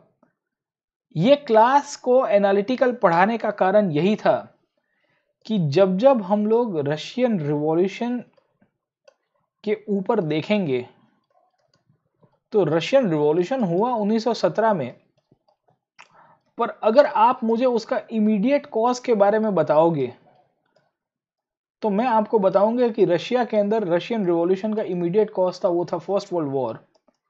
अगर 1914 में राजा ने पार्टिसिपेट ना किया होता तो शायद रशिया के अंदर राजा के सामने विद्रोह ना होता। 1914 से लेके 1917 के बीच में, 1914 से लेके 1917 तक आते आते आपके जो भी इवेंट्स बने थे, ये इवेंट्स को हमने आज के क्लास के अंदर डिस्कस किया है। नेक्स्ट क्लास में जब मैं आपको मिलूंगा तो 1917 में क्या हुआ और आपका फरवरी रिवॉल्यूशन, अक्टूबर रिवॉल्यूशन कैसे चलता है उसके बारे में भी डिस्कस करेंगे, और रशिया की क्रांति को आगे कंटिन्यू करेंगे। बहुत लेंदी टॉपिक है, अभी रशिया 1920 तक करेंगे, 1920-21 तक करेंगे हम, ठीक है ना? तो आज यहाँ पे कंक्लूड करते हैं दोस्तों। Today will conclude the class today, and मैं आपको फिर से कहूँगा कि आप अनअकैडमी के ऊपर जुड़िए हमारे साथ। Please watch my special classes, please please please watch my special classes, they are free classes. यहाँ पे मैंने प्रीवियस ईयर्स के क्वेश्चन कराया है, एंशियंट, मॉडर्न और मिडिवल हिस्ट्री के, ये तीनों के ऊपर आपको मैंने कराए हुए हैं। आप प्लीज़ ये क्लासेस को देखिए, आपको बहुत मज़ा आएगी, उम्दा मज़ा आएगी, मतलब है ना, यूल एन्जॉय। जो लोग प्रीलिम्स दे रहे हैं इस साल की, उनके लिए भी रिवीजन भी हो जाएगा। 15-20 क्वेश्चन मैंने एक एक सेशन में लिए हुए, बहुत डिटेल में कराए हुए, एनालिटिकल एक्सप्लेनेशन के साथ है, ठीक है? ये फ्री है, तो आप इसके द्वारा भी आप सब्सक्रिप्शन लेने का प्लान कर सकते हो, तो आपको आइडिया पता चलेगा कि कैसे तैयारी होती है। एंशिएंट इंडिया का कोर्स ऑलरेडी मेरा चालू है और पोस्ट इंडिपेंडेंस का आ रहा है अक्टूबर के अंदर, ठीक है? मेरी प्रोफाइल को फॉलो कर दीजिएगा अनअकैडमी के ऊपर, PN Live is my referral code. Please use this code while taking the subscription, और आपकी हेल्प हो जाएगी, 10% आपको डिस्काउंट मिलेगा साहब, है ना? तो हम लोग यहाँ पे कंक्लूड करते हैं आज के सेशन को, और मैं आपको कल के क्लास के अंदर मिलूंगा। अब रेगुलर रहेंगे हम लोग, थोड़ी बीमारी थोड़ा था, इसके लिए थोड़ा मैं रेगुलर नहीं हो पा रहा था, बट अब फिर से I try to be regular and I completing the NCERT very soon. हम लोग कर देंगे 9th की एनसीईआरटी, 10th है, फिर 11th में तो वर्ल्ड हिस्ट्री है, पर वो काम का नहीं है, मतलब वो सिलेबस में डायरेक्टली नहीं है। समय मिला तो उसको भी थोड़ा बहुत करा दूंगा। 12th की एनसीईआरटी करेंगे, themes in Indian history part 1, part 2 and part 3, ठीक है। इन तीनों के ऊपर भी डिस्कस करेंगे। आज का सेशन यहाँ पे कंक्लूड करते हैं दोस्तों, and I see you in the next class. Till then keep studying and NCERT को अच्छे से पढ़ लीजिएगा आप, ठीक है। चलो बाय, प्लीज़ टेक केयर।